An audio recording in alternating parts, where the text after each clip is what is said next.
so I think we're all set to go. And time is now 7:02. I'll call the meeting to order. As we welcome everybody to the November 15th Committee of the Whole meeting. As we call to order, I just want to acknowledge the land on which we're gathering is the traditional territories of the Coast and the Straits Salish peoples. Specifically, we recognize Lekwungen-speaking peoples, known today as the Songhees and the Esquimalt First Nations, and that their historic connections to these lands continue to this day. Item 2 on the agenda is just approval of the agenda. Moved and seconded. Any discussion? All those in favor? Any opposed? None opposed. That carries. Thank you very much. Item number 3 on the agenda is public comment and question period. We have this, if you're watching online, you can use the Zoom app to raise your hand using the reactions button at the bottom, or you can call the 1-855 number that's in the agenda package and follow the instructions there to get with the meeting ID and passcode, and then hit *9, I think it is, to raise your hand, and we will have you in this meeting. The public participation period is up to 30 minutes for any members of the public to address the committee, council sitting as committee, on any issue related to Oak Bay. So because there's a delay in the broadcast, we're just going to give this a minute to see if anybody wishes to call in, and I'll keep an eye on the attendees in the Zoom meeting itself. But I don't see. I'll keep an eye there for any of those pieces. So again, the 1-855 number should show up on your screen if you're watching the live stream, and hit *9 if you're calling in to raise your hand, or you can, within the application itself, raise your hand within the Zoom application. So I'm just going to give this a minute to see if anybody wishes to speak.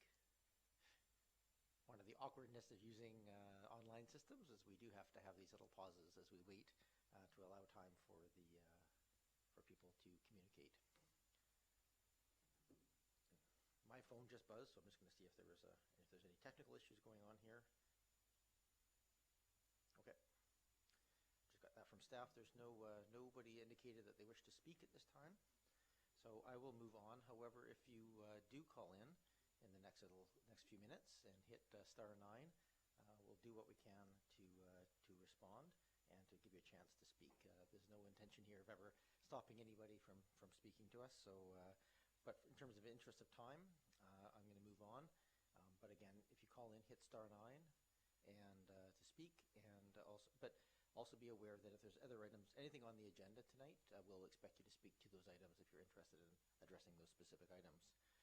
So, moving on, item number 4 on the agenda, we have adoption of the Committee of the Whole minutes from October 18th. Move adoption. Moved and seconded. Thank you. Is there any discussion, corrections, changes?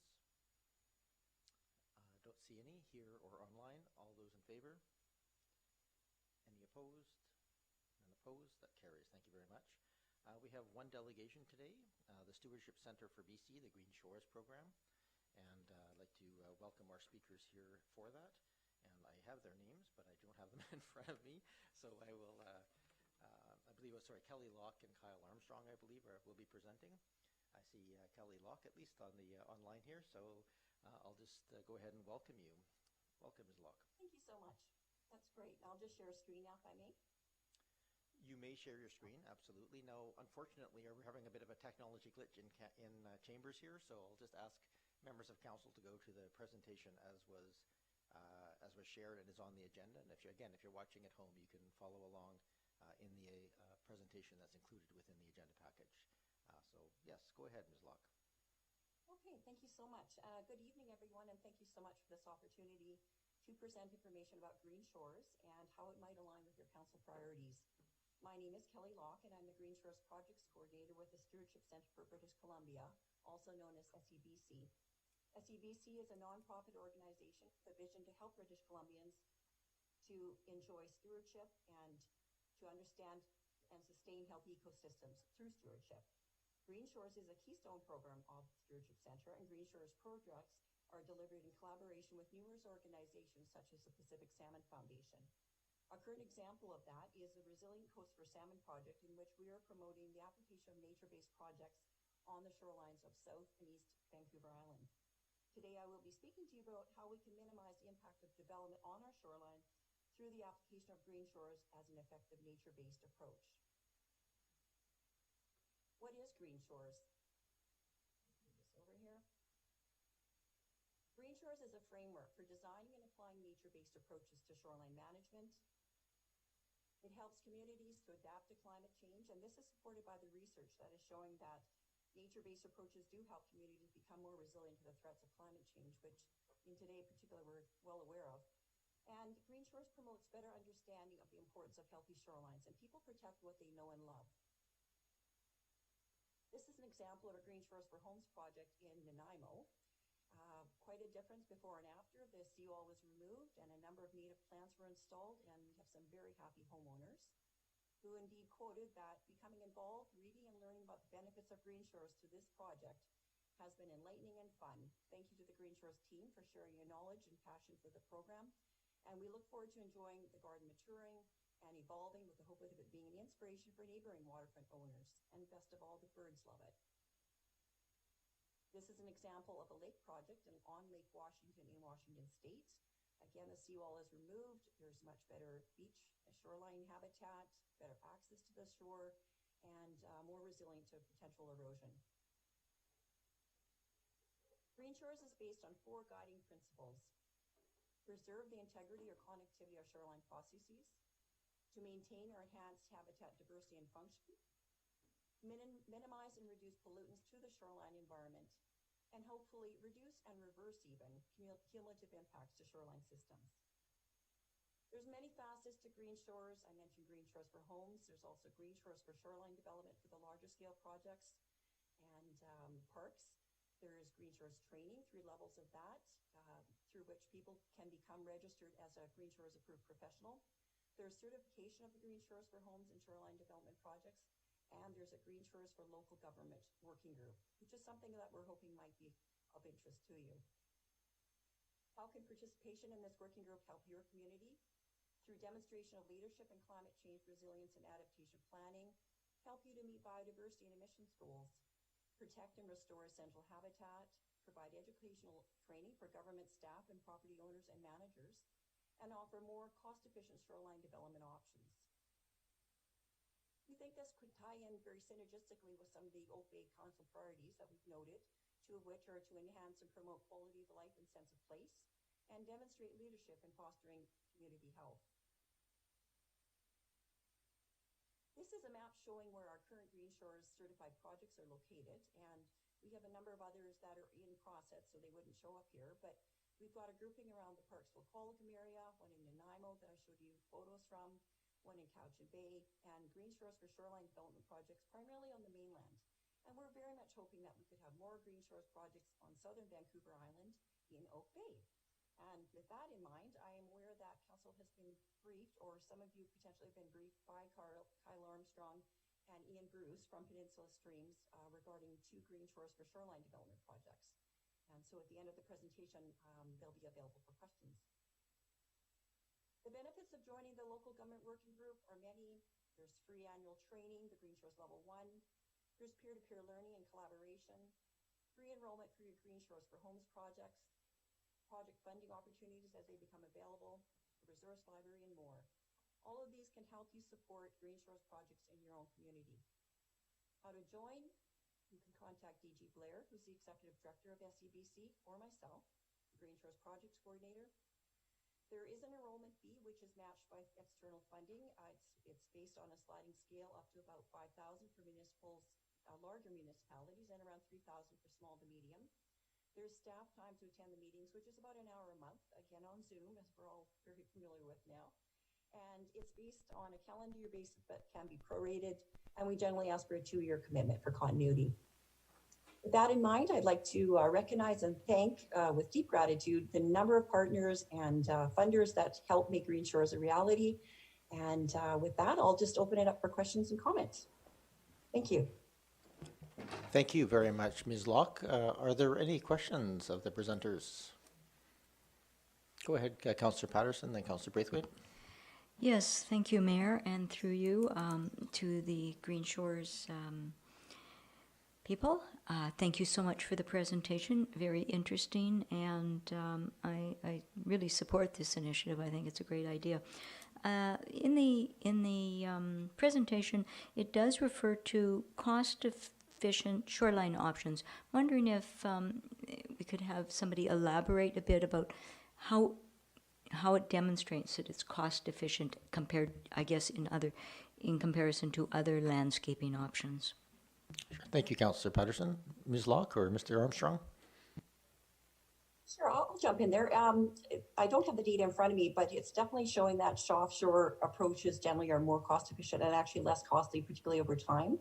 Hardened seawalls tend to be really costly because they require full replacement a lot of times. And just generally the cost of I guess there's more than one cost. There's installation, but there's also cost to the habitat of the shoreline and cost to the benefit and the beauty of the shoreline as well for the homeowners. So if someone is interested, I can actually send you a table on some of the costing estimates that compare the two approaches, if that's helpful. Sure, thank you. Councillor Patterson? Thank you for that information. I think that would be very interesting information to have available to encourage participation in the program. It talks about funding in the presentation, and I'm wondering, in addition to the funding through enrollment by municipalities, what other funding does the organization receive? Does SEBC receive? Is that the question? I think so, yes. Yes, okay. So the list of funders and partners on the last page of the presentation really shows a really wide-ranging number of funders. We get funding from Natural Resources Canada, St. Mary's University, the Real Estate Foundation has been a prominent funder. So there's really a number of them, and it's really, I would say, expanding. This more recent project with the Pacific Salmon Foundation is a 5-year project. It's extremely exciting. There's many components to it, of which, as I mentioned, is to develop and promote nature-based solutions on the south and east part of Vancouver Island. So in 5 years of phases, we'll be moving up from where we are currently, which is around the Souk in the southern part of the island, all the way up to Port McNeill. Does that answer your question? Yeah, thank you, Mary. Yes, that it does.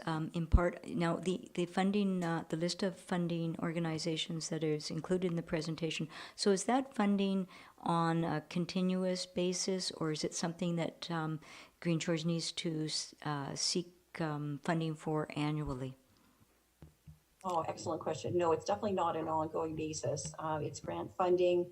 DG Blair would definitely be more informed to speak to that. But no, it's an ongoing process to seek funding and to seek, organizations that believe in what Green Shores is about. And I should mention that Green Shores is actually expanding to the East Coast, which is another exciting thing right now. There's the whole credit and rating system is being expanded to be applicable to the Maritimes.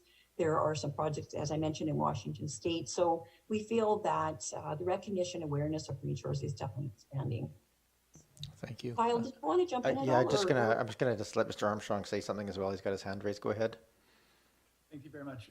Just to the first question about cost savings and as opposed to more traditional art engineering, I see that as a really important note for the Oak Bay municipality and other municipalities, that they have a really important role to play in that you can incentivize for these types of projects by kind of making it easier for homeowners or developments to get these permitting for these projects.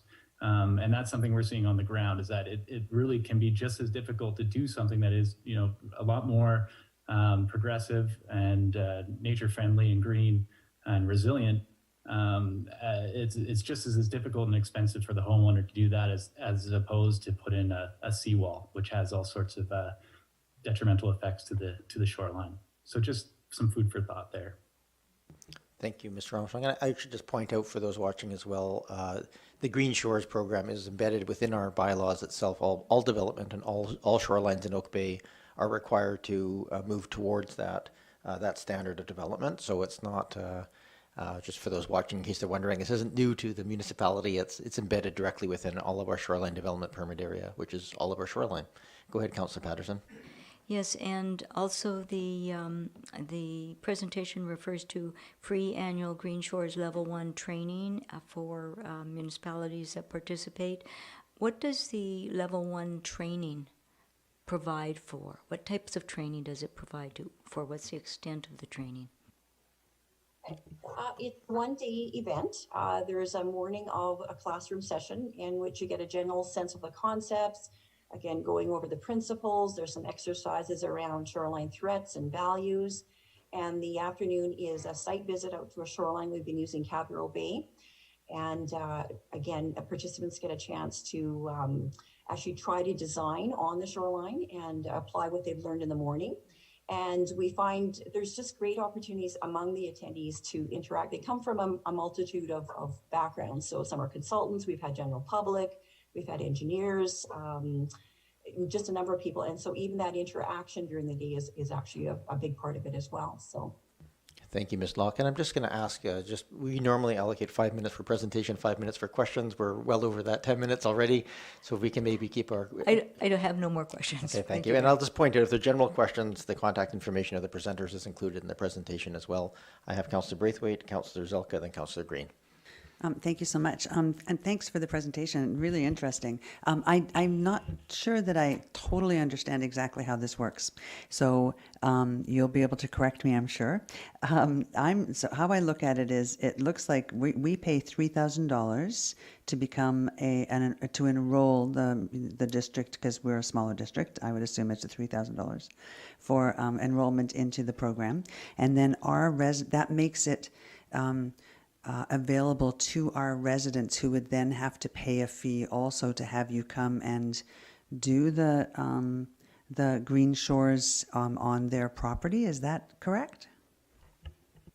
Go ahead, Ms. Locke. The Green Shores enrollment actually would be free, as would be the assessment.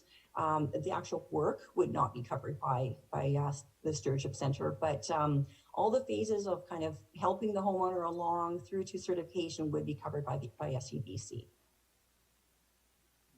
So if the municipality is a member, all of our residents have access to the assistance. Is that how that works, Ms. Locke? That's correct. Yes. Yeah. Oh, wow, that's really good news, because I didn't realize that was the extent of it. So that makes it even better. So thank you. And I think that's my only question. Okay, thank you very much, Councillor Braithwaite. Go ahead, Councillor Zelka, then Councillor Green. Thank you very much, Chair, and thank you so much for the presentation. Absolutely fantastic. It's always good to be talking up this program. I do note that with our shoreline development permit, thank you, Mayor, for pointing that out, that we already have proponents coming forward quoting the Green Shores guidelines in many of the projects that we've had coming forward. So related to that, since we already have proponents coming forward using this, help me understand what the ask is. Okay. To join the local government working group, which would give you a chance to be part of that operational linkage, basically, to Green Shores. It would be that fee, the enrollment fee, and the 1 hour per month, basically, which isn't a big amount of time. That's kind of the ask, I think. And I presume with that 1 hour of training for our staff, that would provide the information that they could then, from a trainer perspective, I guess, help disseminate out to our local authority. That's generally the idea.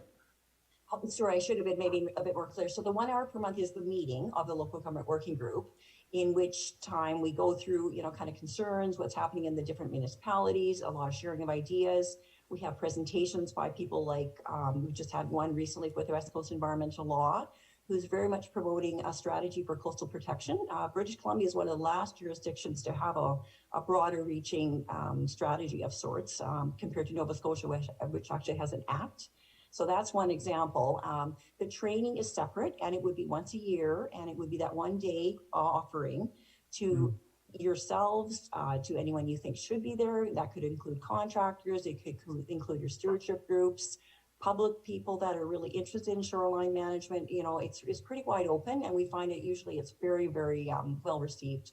The limit, there's 20 people per course, and we generally don't have any problem filling it. So, but by providing a dedicated one, it's really targeted at your municipality, and so you kind of get first dibs on it. Wonderful. Two more quick questions, if I may, please, Mayor or Chair. Go ahead, Councillor. I do note that SCBC also offers cats and birds, initiative in terms of raising the awareness of the damage that cats cause to birds. And Oak Bay, of course, is part of the Migratory Bird Sanctuary here from 1923. And you also offer a Green Bylaw Toolkit and workshops to help with Gary Oak, the namesake tree of our Oak Bay. Would we be getting access to those programs as well? Thank you, Councillor. Very much so. Actually, this is fabulous to hear that you're so up on what's available. That's great. In fact, the Toolkit's webinar is coming up, so that would be something, as is the SCBC AGM. If any of you are interested, actually, I can send that link as well.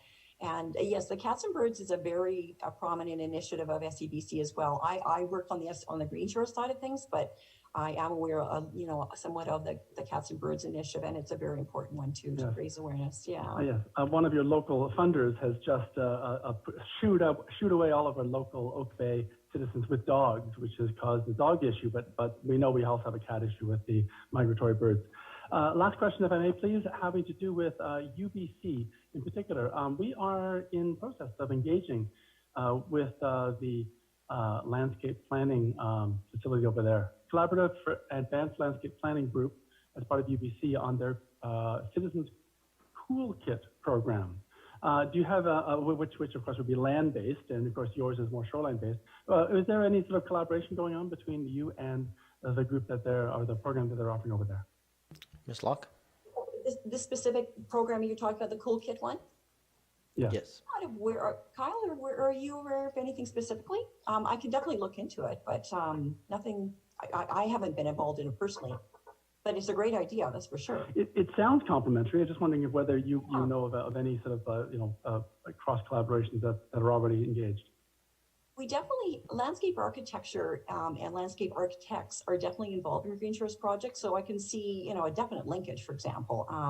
We have Paul DeGrief, who's one of our landscape architects that works closely with us in Green Shores projects. So if someone can send me information about that, I'd be very happy to take that forward, because it sounds like a very, as you said, a synergistic thing. So it does. I'll gladly share that with you. Thank you. Here. Thank you, Councillor Zelka. Anything? That's it. Councillor Green, go ahead.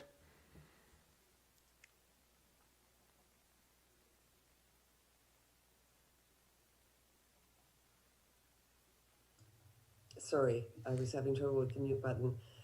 Thank you very much to both of you for being here tonight.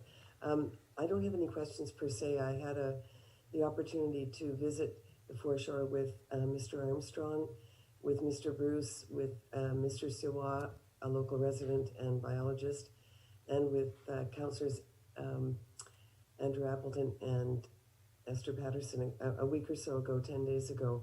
And it was very interesting to examine the foreshore from the perspective of Green Shores and what is possible in Oak Bay. I think as we talk about climate change and environmental protection, these kinds of initiatives are really important. And I think this is also a really good indication of how community education can work and work well. Small municipalities like ours, just don't have the staff capacity to do a lot of this ourselves on the ground. But if we can partner with groups like yours, I think that's very positive. And I appreciate you both being here, and thank you for the presentation. Thank you, Councillor Green. I don't see any other hands up, so I will leave it there. Thank you very much. Let's get a motion to receive the presentation. Moved and seconded. Thank you. Any further discussion? All those in favor? Any opposed? None opposed? That carries. Thank you very much, Ms. Locke and Mr. Armstrong, for joining us this evening, and have a good evening. Hope you stay safe and dry this evening. Very windy evening. Yes. Moving on. Thank you so much. Thank you. We now have the, I'm just going to check, is there any indication? I don't see anything online here with any hands up. Any call-ins that have raised their hands okay, not seeing any from staff on the public input. So we're moving on to Mayor and Council verbal reports. So this is just a chance for Council to provide a brief update to other councillors and to the public in terms of some of the things that are happening on the many boards, committees, commissions that members of Council sit on and provide work on. And so I'm just going to go around the table and just get an update from members of council. I'll go online first here, and then we'll come back to this table. So in order on my screen here, I'll go with Councillor Ney, then Zelka, then Green, and then we'll come to this table. Thank you, Mr. Mayor. Yeah, so just another reminder to council and the public about the Rising Economy conference that SIPS is putting on. I've sent the notices and the conference registration. There's an opportunity for mayor and council throughout the region to attend what they have put together a really interesting workshop day on Monday. All interesting dynamic speakers on various local government issues, and then of course there's another few days of conferences up until Thursday, I believe it is. So, and just a heads up on the CRD Climate Action Intermunicipal Task Force that I sit on. They've completed a climate action strategy, which I know you would know about, Mr. Mayor, because it passed at the CRD a week or so ago, or 2 weeks maybe. And so that'll be coming before the council. There'll be an ask there about, they're going to present the bylaw, and there'll be an ask for some money to fund that climate action strategy. So just a heads up. Thank you. Thank you, Councillor Ney. You didn't mention the date, so it's November 22nd to 26th, I think, are the dates of the Rising Economy piece. I think everybody on council knows it, but just in case anybody missed that, thank you very much. Go ahead, Councillor Zelka, and then Councillor Green. Thank you very much, Chair. No updates at this time. Okay, thank you. Go ahead, Councillor Green, and then I'll go around this table and order here from Braithwaite, Appleton, and Patterson. Go ahead, Councillor Green. Okay, thank you very much, Mayor. Well, since we were last together in this form of committee, I've attended the Arts Committee locally with Councillor Braithwaite, the Regional Arts Committee. I attended the GVLRA meeting. I've attended the BIA AGM. I popped in on a goodbye for Michelle, who was the former general manager of the Oak Bay Beach Hotel, and then attended last Friday evening a celebration to acknowledge Oak Bay Beach Hotel's award for being the #1 hotel in Canada, number 19 in the world, which is pretty astounding. And Councillors Braithwaite and Mayor Murdoch and his spouse were there as well, and others. And then I also participated in a TTAC meeting this morning via Zoom. And I'm sorry I can't be there tonight.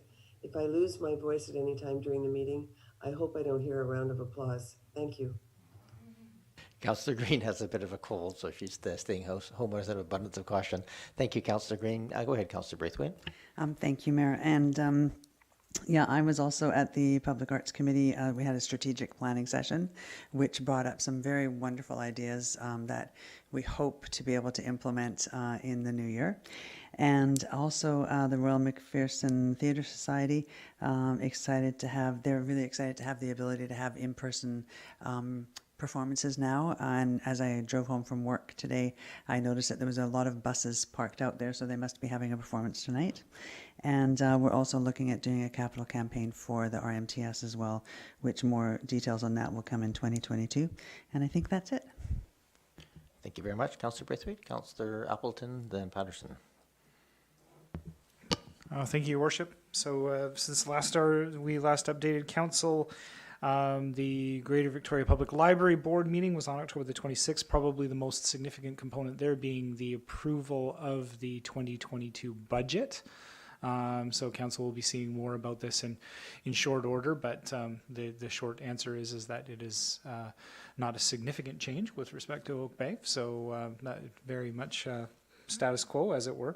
Not to say that there wasn't a bunch of work put into organizing it, but it's a really great document and lots of great work to come. And also the 2020 annual report, which was a little bit delayed, is live and available to everybody. I think that that's actually been since before last meeting, but we'll update council on that one. Also had the pleasure of attending the Heritage Foundation's meeting and AGM on November the 9th. Yeah, lots of great work to come forward from the foundation this upcoming year.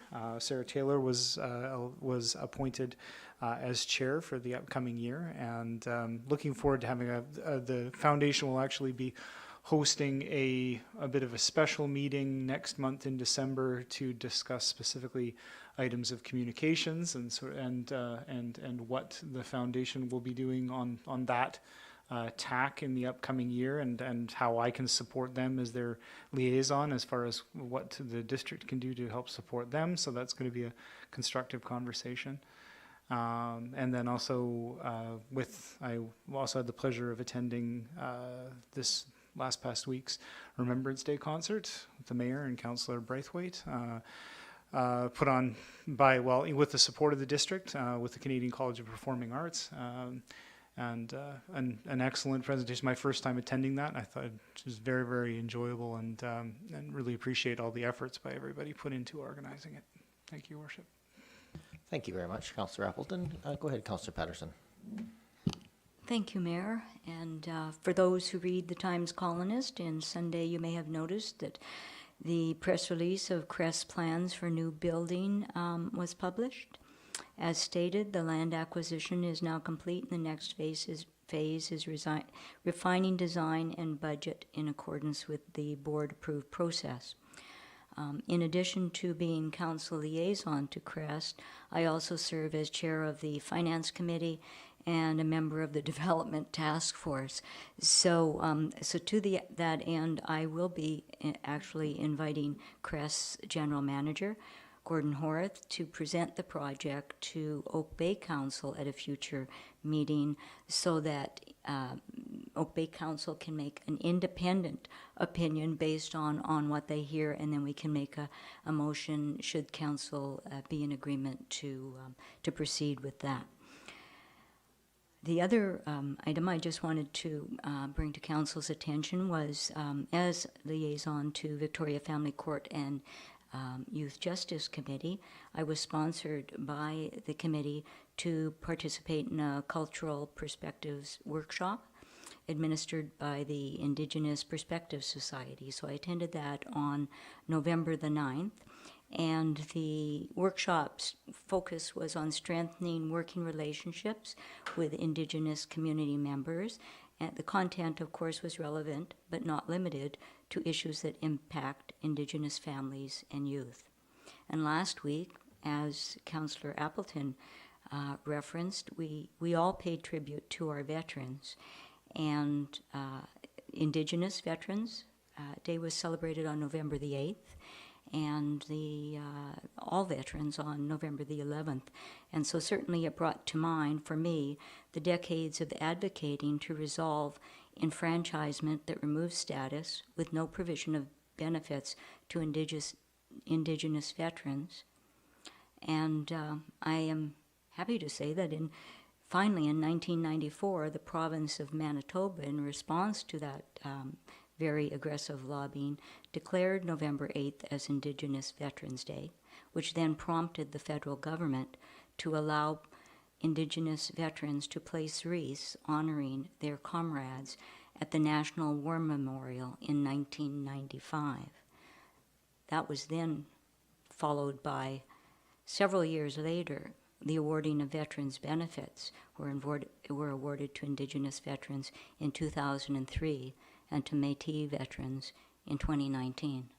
So some of these initiatives do take a long time to actually accomplish. Truth and Reconciliation encourages all communities to consider Indigenous perspectives in their policies and programs.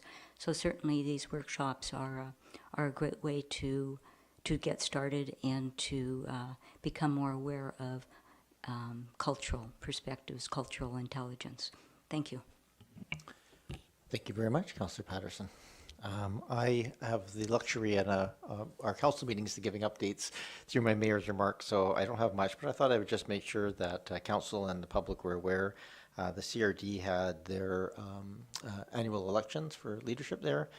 So this is the existing or pre-existing leadership of Colin Plant and Directors Plant and Mercereau were renewed, and as the leaders of the CRD as chair and vice chair. The hospital district or hospital committee is now Director Loveday with Director Screech as the vice chair. He was the pre-existing vice. And the hospital district remains Denise Blackwell as chair and Rebecca Mercereau as the vice chair. Also want to just thank all the people.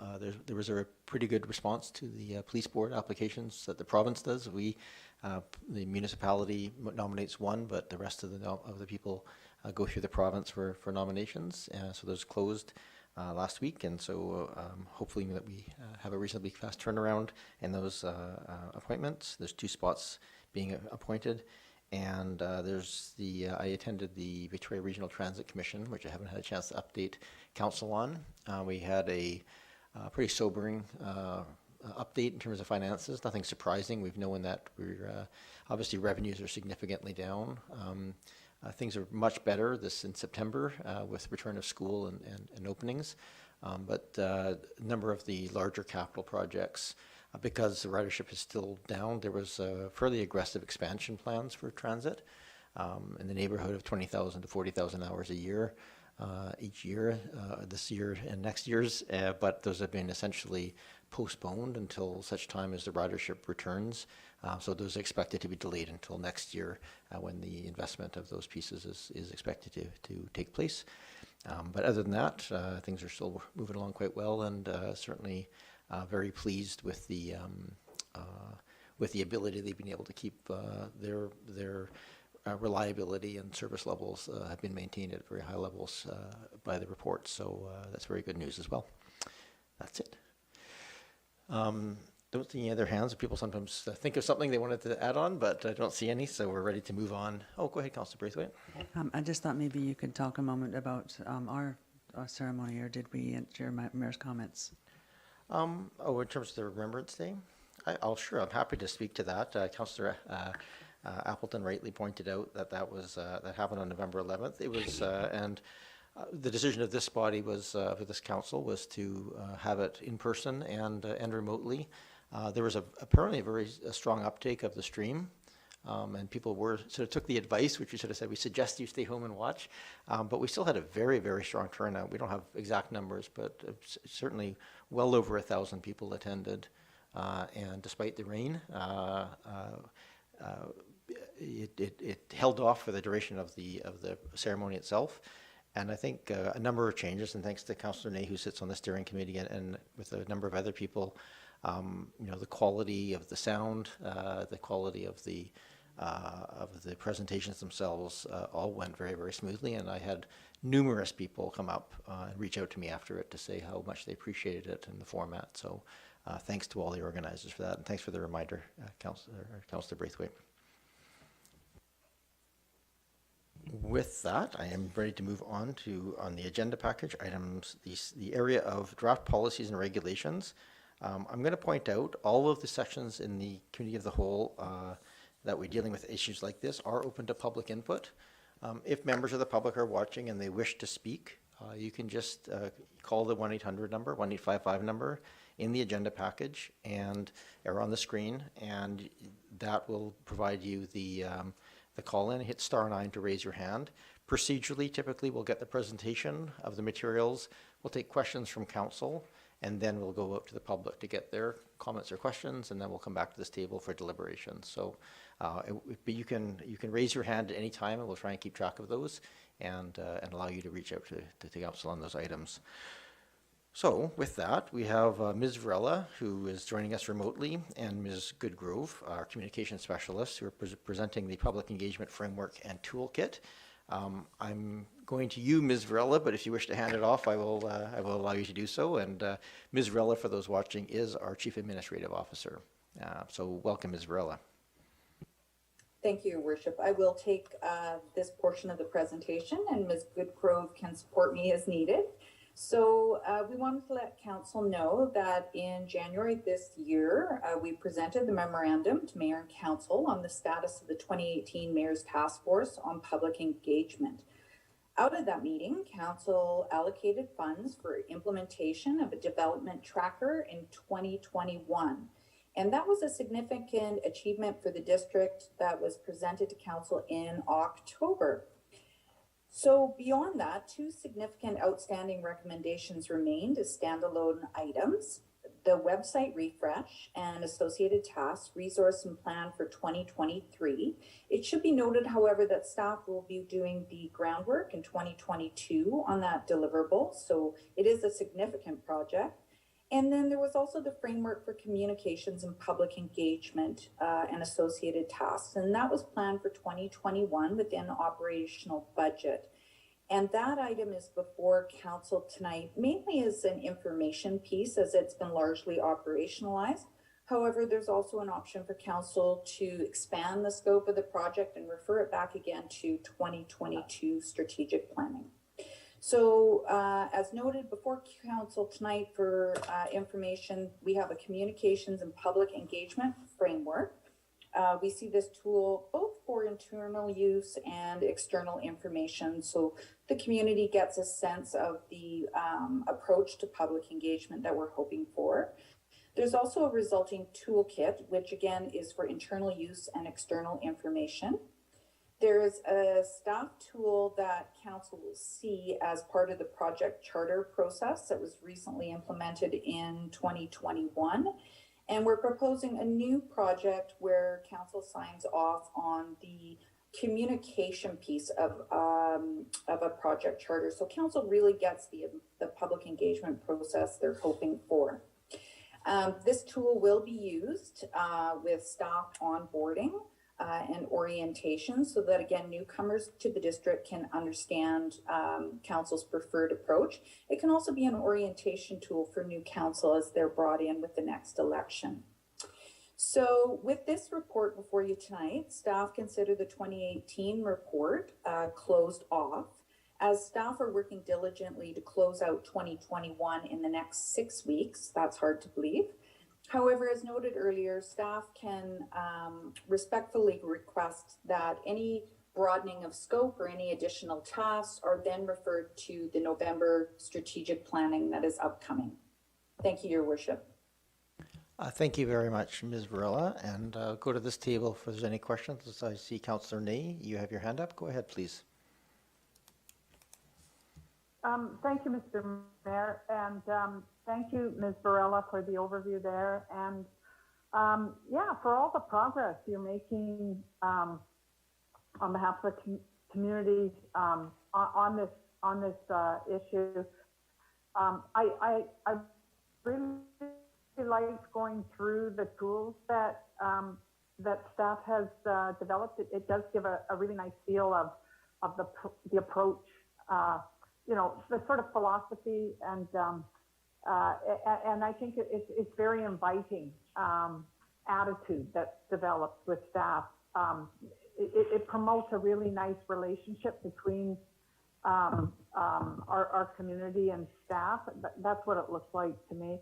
I just was wondering, I don't have any sense around expanding, that's for certain, but I was wondering if Ms. Varela, you might just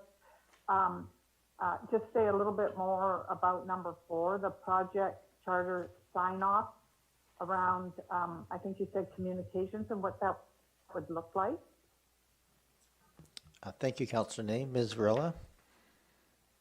Thank you, Your Worship. Thank you, Councillor Ney. So council has seen one project charter, and that was for the infill housing project. Since we've started to work with that charter to make it into a more workable tool, we thought adding a component to that, so council will sign off on both the project charter, which defines the scope of the project, as well as a communication piece. So council can see up front the kind of engagement that staff are proposing. They can endorse that approach, and we can also make sure it's funded within the project budget. Does that answer the question, Councillor Ney?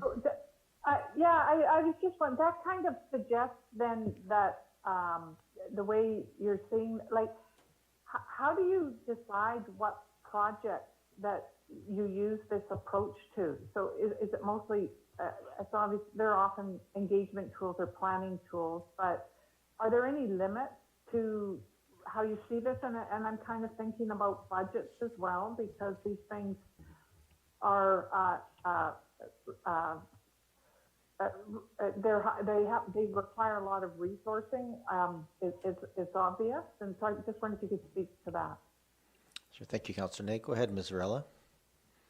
Thank you, Your Worship. So it's really a tool to get both council and staff thinking upfront about those costs and the scope of the work. So if council wanted to see numerous questionnaires, if they wanted to see an open house, if they wanted to see some sort of other innovative tool, we really see this used for a project that would receive a project charter, so that tool that council signs off on. So that would be a council priority, or we could also use it internally if there was a significant project that staff had developed. So it's both a tool for council and the public as well as staff, really to get you thinking about budget, work plans, project scope up front, which really is how you achieve a successful engagement program. Thank you very much. That's very helpful. Thank you, Councillor Ney. Go ahead, Councillor Green. Yes, thank you very much, and thank you for the handout, Ms. Rella. I just wanted to refer you to page 7 of the handout, which is called Decision-Oriented and Goal-Driven Public Engagement. I just have a couple of questions about that. One is the opening sentence of the first paragraph. When preparing for public engagement, it is imperative that the decision or outcome for the project or initiative is clearly defined from the outset. How do you approach that process of clearly defining from the outset? Who do you see being involved in that decision? And then the second part of the question is the second sentence. If council wishes to incorporate public input and feedback towards a decision, public engagement is encouraged if there is no outcome or decision that public input can impact or can impact. And I just wondered who might determine that and how is it determined? Thank you. Thank you very much. I'm just having to make sure that I'm on the right page here. So of the engagement report, and this is page 7. Thank you for that. Go ahead, Ms. Varela.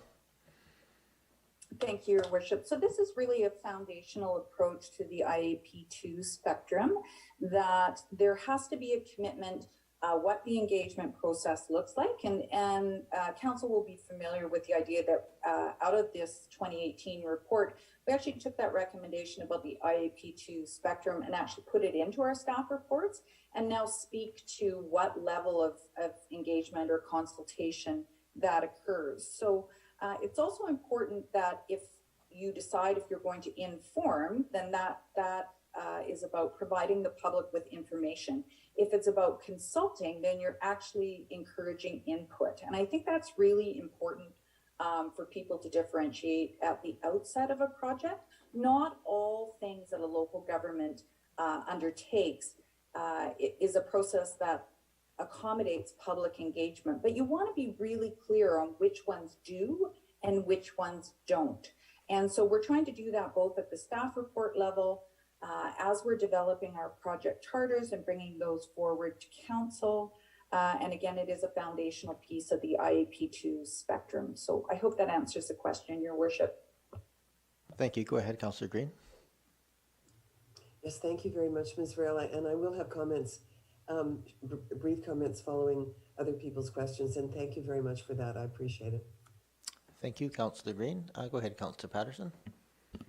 Yes, thank you, Mayor, and thank you very much for this report, Ms. Varela. I agree philosophically with most of what is in it. I think where I do have difficulty supporting it is that it still feels to me a little more operational, and what I am, I think, seeking at this point in time is really more of a governance policy based program whereby we develop a council policy around around public engagement that actually will enable staff to, for each of these projects where public input will actually aid council's decisions, where staff will be enabled to identify that, to come forward with a plan of what their recommendations are for engagement, and then the funding to do the public engagement would actually then just be rolled into the project budget, somewhat in the same way that Ms. Varela is saying. But what I feel is lacking right now is actually the policy that would act as the umbrella over which we would view all projects or issues that arise in the community that affect the lives of residents in the district, and for which they should have input that would influence our decisions. And I'm thinking in terms of a policy that would be decision-orientated, values-based, and goal-driven. So, and then accountable back to the community. So that's more what I had in mind. And certainly, I'll listen to what other councillors have to say, but that would be my preference on a go-forward basis, that we actually have a governance policy for this, rather than dealing with public engagement as a separate piece entirely from the actual projects themselves. Thank you, Councillor Patterson. I took that, the direction from council as a policy was to maximize public engagement where appropriate, and this is a tool to kind of regulate or to guide that. But Ms. Varela, perhaps you could, I'll turn into a question. Is that sort of the phase we're at in this meeting? How would that policy be developed, and do you see how do you see a policy like that, if developed, would fit into a model like this? Thank you, Your Worship. So the IAP2 spectrum really is that policy or framework piece. If there's additional direction that council wants to provide, staff serve at the pleasure of council and would welcome that input. I think some of the tools that we've put into the staff reports, both with laying out the IAP2 spectrum, you're going to see flow charts as well, so it gets really clear for development applications where public input occurs, and as well that engagement piece in the charter up front that council gets to endorse, again, will provide that governance opportunity for council to weigh in. And again, we have to recognize this is a new tool for the district based on that great work that was done in 2018. And is subject to further refinement as we go forward. But I think it's a great starting place.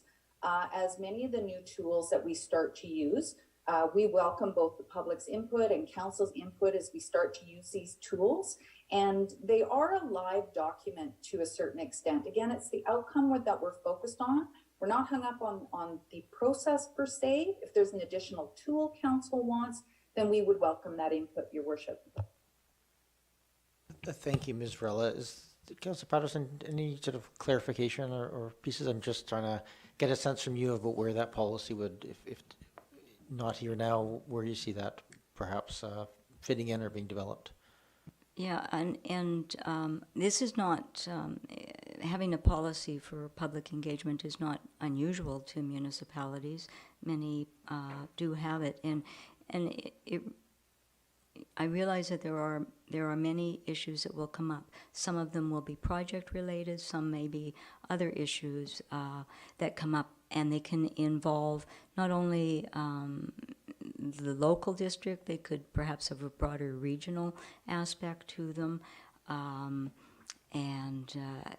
So I just think that we are missing the governance policy piece, and so we keep tending to get drawn into more of the operational component, which I my preference would be to leave that to the staff to come forward with any project unless an issue came up in the community.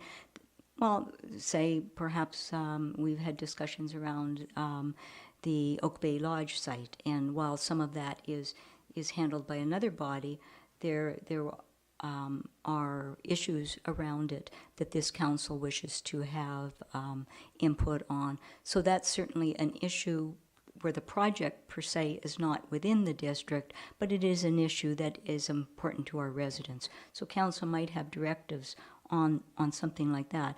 But really, the policy would really enable staff to so that they know when they are when there is when we give the budgeting, the financial plan enables the budgeting so that the staff can in fact work on projects within the framework of the 5-year budget.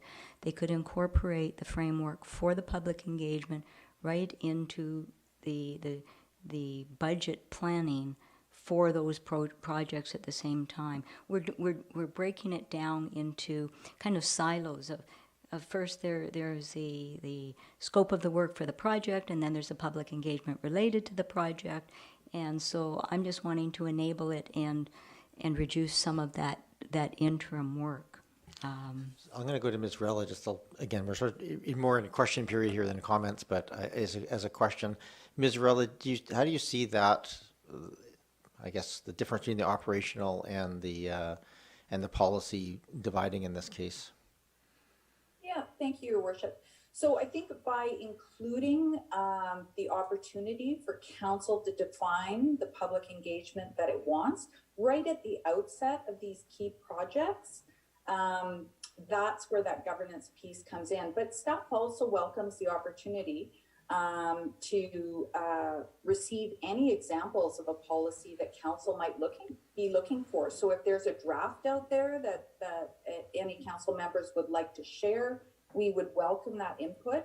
Again, the framework that's before you is closing off on that work from 2018, and that was a council direction that came out of this, and the commitment was in January of 2021 to bring this tool back. It doesn't have to be the only tool, but the commitment from staff is to say, let's get council the opportunity to define that public engagement that they want right at the outset of the project. And if council feels like that tool isn't suiting their needs as we start to use this, then again, we can change that project based on council direction. So council has lots of opportunity. Again, with the example that was provided for Oak Bay Lodge, once that becomes an application to the district, council can decide what sort of additional public engagement that they want.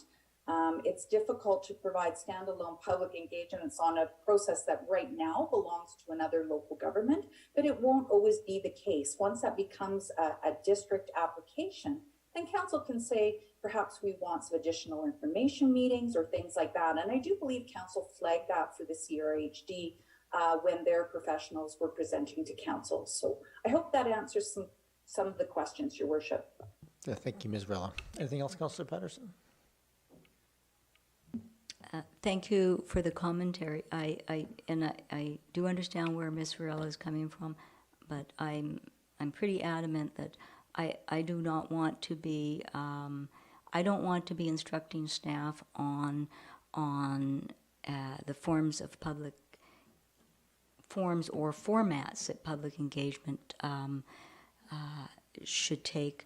My expectation is with a governance framework for a program that engages on issues that affect residents' lives, is transparent, factual, and inclusive, reports out on how to residents and how their views have been considered in decisions, and is accountable back to residents on reporting, that our staff now have the communication specialists and knowledge on staff to bring forward to council their best recommendation as to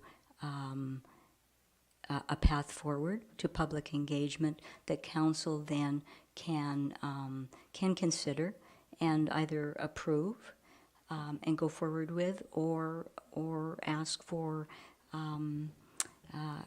it be referred back to staff should we wish to have further things. But that's where I'm coming from. I just don't want to get into the operational level. Thank you, Councillor Paget. I apologize. I was just seeking some more questions at this point if there's anything else. So I think we've had, go ahead, Councillor Zelka. I wasn't sure if I was next or if it was someone else. All right. Yes. Thank you very much, Chair. And thank you, Ms. Varela. I very much appreciate any discussion of community engagement. So always appreciate seeing this initiative moving forward.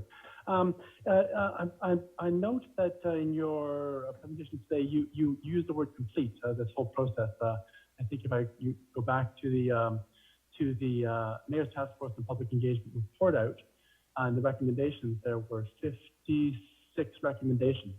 And I think you said that as a result of this report, from staff's perspective, the initiative is complete. Could you please explain what you mean by complete? Thank you. Thank you, Councillor Zelka. Ms. Varela. Thank you, Your Worship. So as always, staff would take subsequent direction from council, but as far as the 2018 engagement report, staff are considering that complete without further additional council instructions. So again, if council wishes to broaden the scope or add another project to the list, we would welcome that opportunity at Strategic Planning 2022. Thank you. Appreciate that. So with respect to the instructions previously given, this is your staff's understanding of what was sort of authorized to bring forward, including the work that's being presented today, is what I believe I heard you said. So if we wanted to quibble about some of the recommendations, you would suggest we bring those to planning to see if we could take any of them a little bit deeper. And I'm half joking when I say quibble, but in terms of having a difference of understanding, is that the intention? Could you clarify a little bit, Councillor Zelka? You're talking about in the toolkit wording, well, or in the the recommendations, for example, the 56 recommendations in particular. I think sort of sitting on that task force, I had an idea of what it might look like. And then I see sort of staff's deliverable, and it's sort of like, oh, I thought it was going to be maybe a square as opposed to a round, that sort of thing. I'm just going to use sort of neutral terms. So the suggestion is that if we do have any issues or any concerns, we would bring them to priorities for potential further work. I just wanted to ask what process you would recommend that I follow or that council follows in terms of the operationalizing of these items. Ms. Varela? Yeah, thank you, Your Worship. So it was quite a comprehensive report that staff provided in the memorandum in January of 2021. We did take our direction out of that meeting. We incorporated that into both the budget and strategic planning, and we've delivered on that. A large section of the framework and the toolkit that is before council tonight was out of that 2018 work. And we really want to thank all of the people who participated in that project, including some of the elected officials sitting around the table. And again, if council wanted any additional projects or you wanted depth to any of those deliverables that have been achieved to date, we would continue to welcome that input at strategic planning. Thank you very much. And please don't get me wrong. Compared to the first time I was on council from, 7, 8 years ago, whatever it is now, we have come such a long way, certainly in my short time here on council. Oh my God, compared to the way it was before. The amount of information now available at the public fingertips is unbelievable compared to before. And I compliment the staff on that. And of course, the wonderful thing about providing a little bit is that people then want more.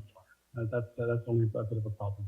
I did wanted to ask, I am looking at that report, your wonderful report from January 2021, where you do report out on many of the initiatives that you described as complete, other than the ones that will be presented today. With respect to those ones that are described as complete, sometimes they're referred to as sort of like internal communications. that'll be shared as described as complete, but I don't feel I'm included in internal communications. I was just wondering if some of the internal communications that are shared with staff could possibly also be shared with all councillors. And I'm referring, for example, to recommendation number 19, the internal schedule for the calendar of outlining upcoming initiatives. I have no idea when certain initiatives are coming forward next week or next month or next 2 months. I wish I knew, for example, when secondary speech was coming, for example, tomorrow, so that I could help prepare my questioning and get myself ready. So those are the sort of the little subtle changes that I'm hoping that we could accommodate, and that may not involve a huge amount of budget, to just change the definition of internal communications to, for example, including council. Is that something that might be possible for staff to consider? So I don't want to get down too far into the weeds of those specifics. I think Councillor... I'm asking you a question. No, I get... With respect to complete. Yes, thank you. So I'm just going to, I'll let Ms. Varela answer the question, but I want to put out there that it may be procedurally easiest on those specific things to just talk to staff about them and see if what's doable.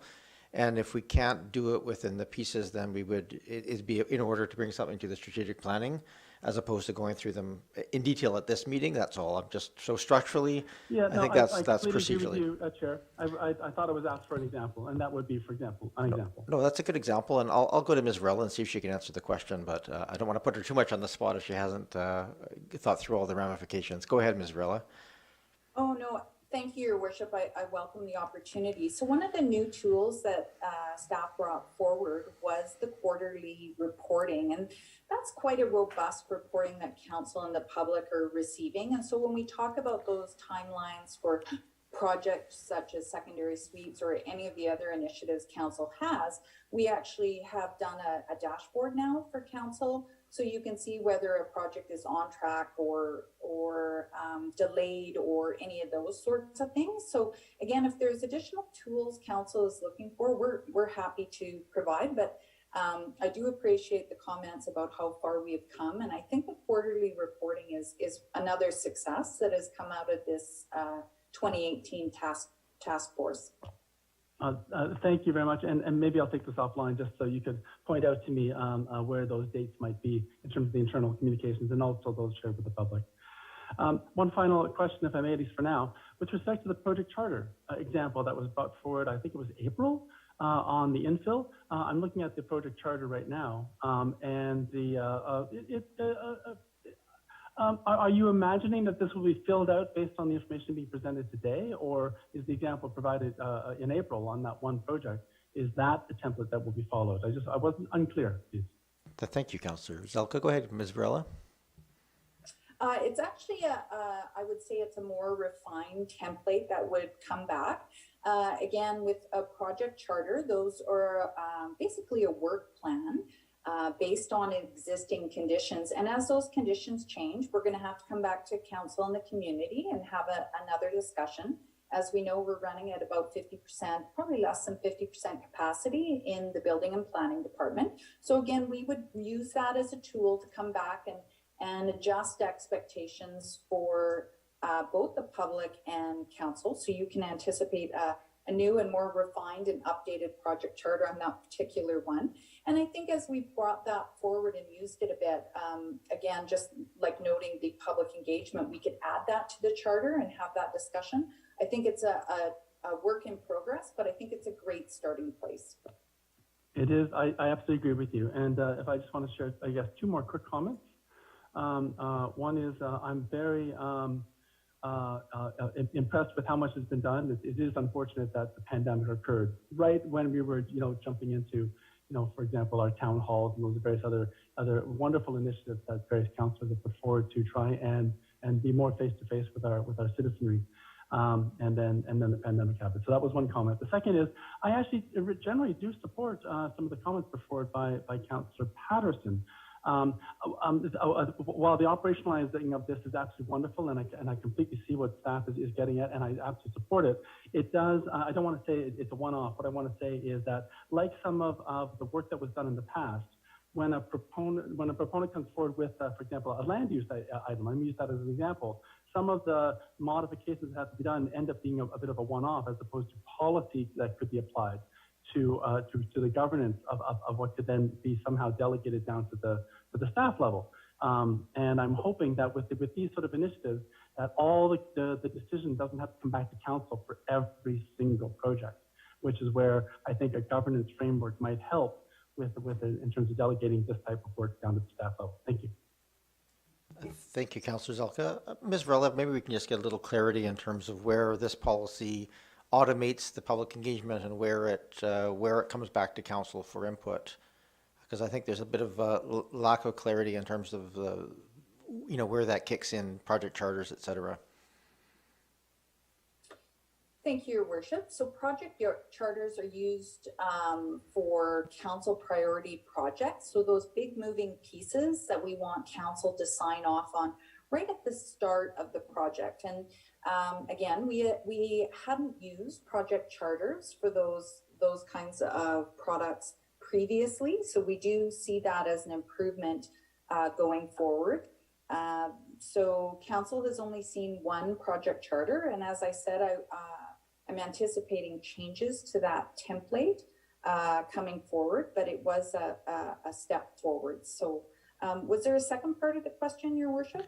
Yeah, just because I think the question's been raised here, and reasonably, council does not want to get involved in customizing public engagement on all projects and all land use applications, etc. So if you can just maybe touch on where this document impacts sort of the operational automated public engagement, as well as or separately from council directed project charter type projects where council would sign off on the approach to public engagement.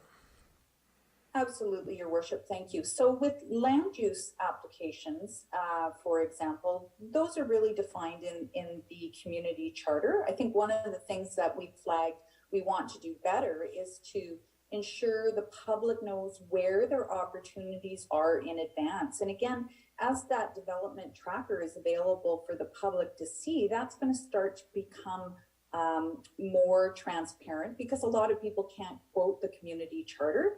But we do know there are key pieces in every type of application if public engagement is afforded an opportunity. So for example, a development permit is a very different and distinct application that doesn't offer the opportunity for public engagement in the way a development variance permit. And those differences are laid out in the community charter, certainly a rezoning application or an official community plan amendment.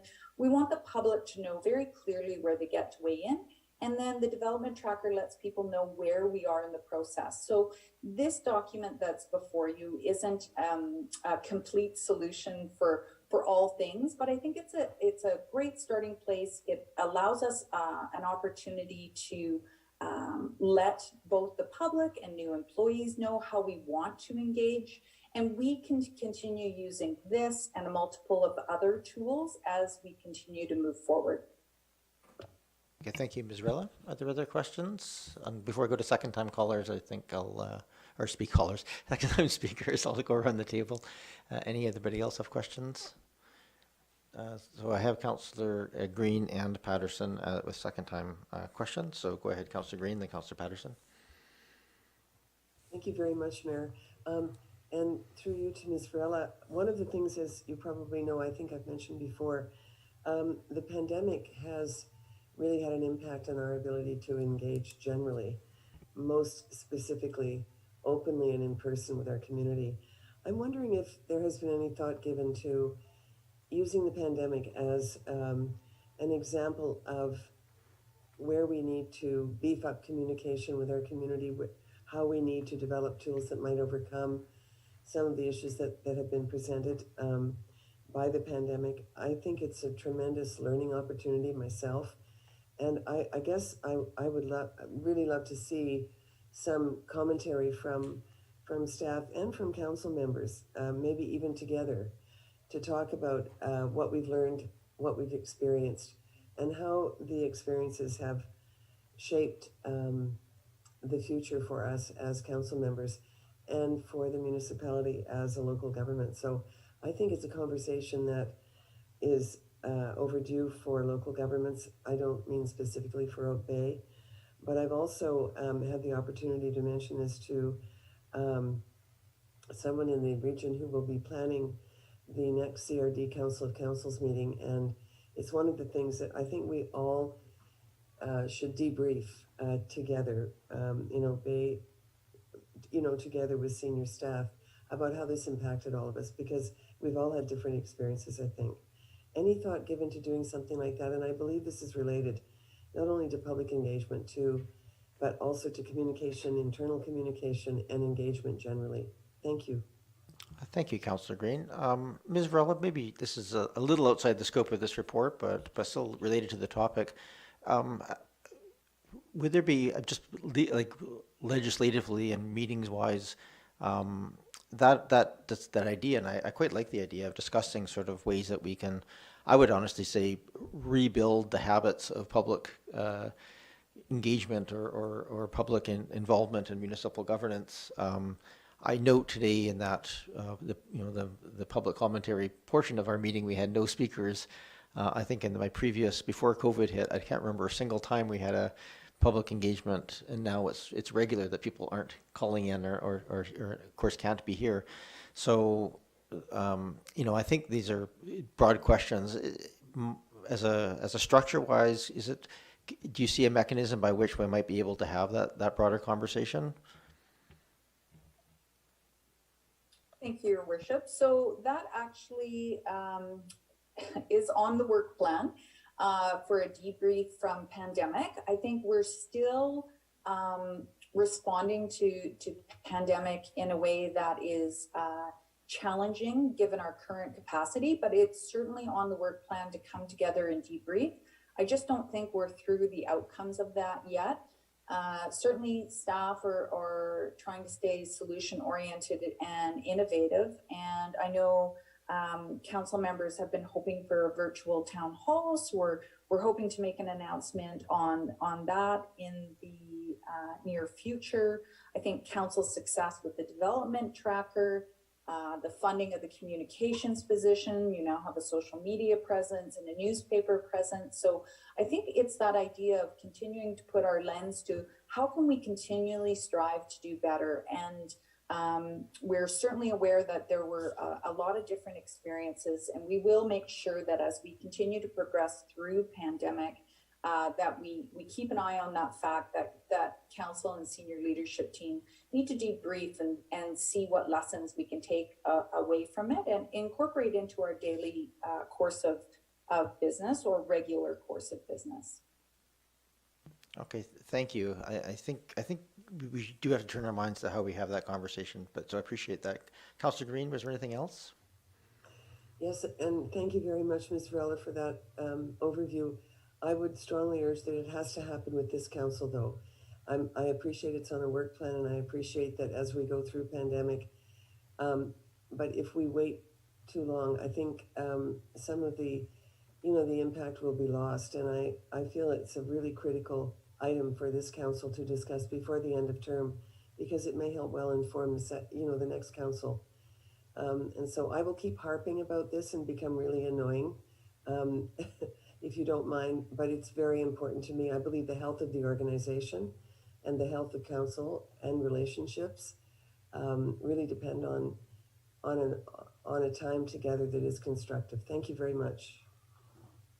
Thank you, Councillor Green. Go ahead, Councillor Patterson. Thank you, Mayor. And I think Councillor Green already covered a lot of my questions. I was going to comment that we have not had a report out on what we have learned from engaging with the public or the challenges of engaging with the public during pandemic to provide any additional information to this. So I think that I agree with Councillor Green that also needs to be forthcoming. Thank you, Councillor Patterson. I don't see other hands up on this for questions. Happy to go to the public if anybody wishes to. I have a second time speaker again, Councillor Tucker, but I'm just going to make a call out to the public. If anybody wishes to call in to address council on this, you're more than welcome to do so. And before I go to Councillor Zelk, I'm just going to raise the point, I think procedurally here, if we haven't had much discussion on the actual toolkit and the framework here, people seem reasonably, I guess, satisfied with the way that's laid out. So perhaps the other pieces that were raised here by Councillor Patterson around the work done to develop a policy piece, a higher level governance policy piece, perhaps we could just depending as maybe as a separate piece, refer that to strategic planning and just have that discussion there.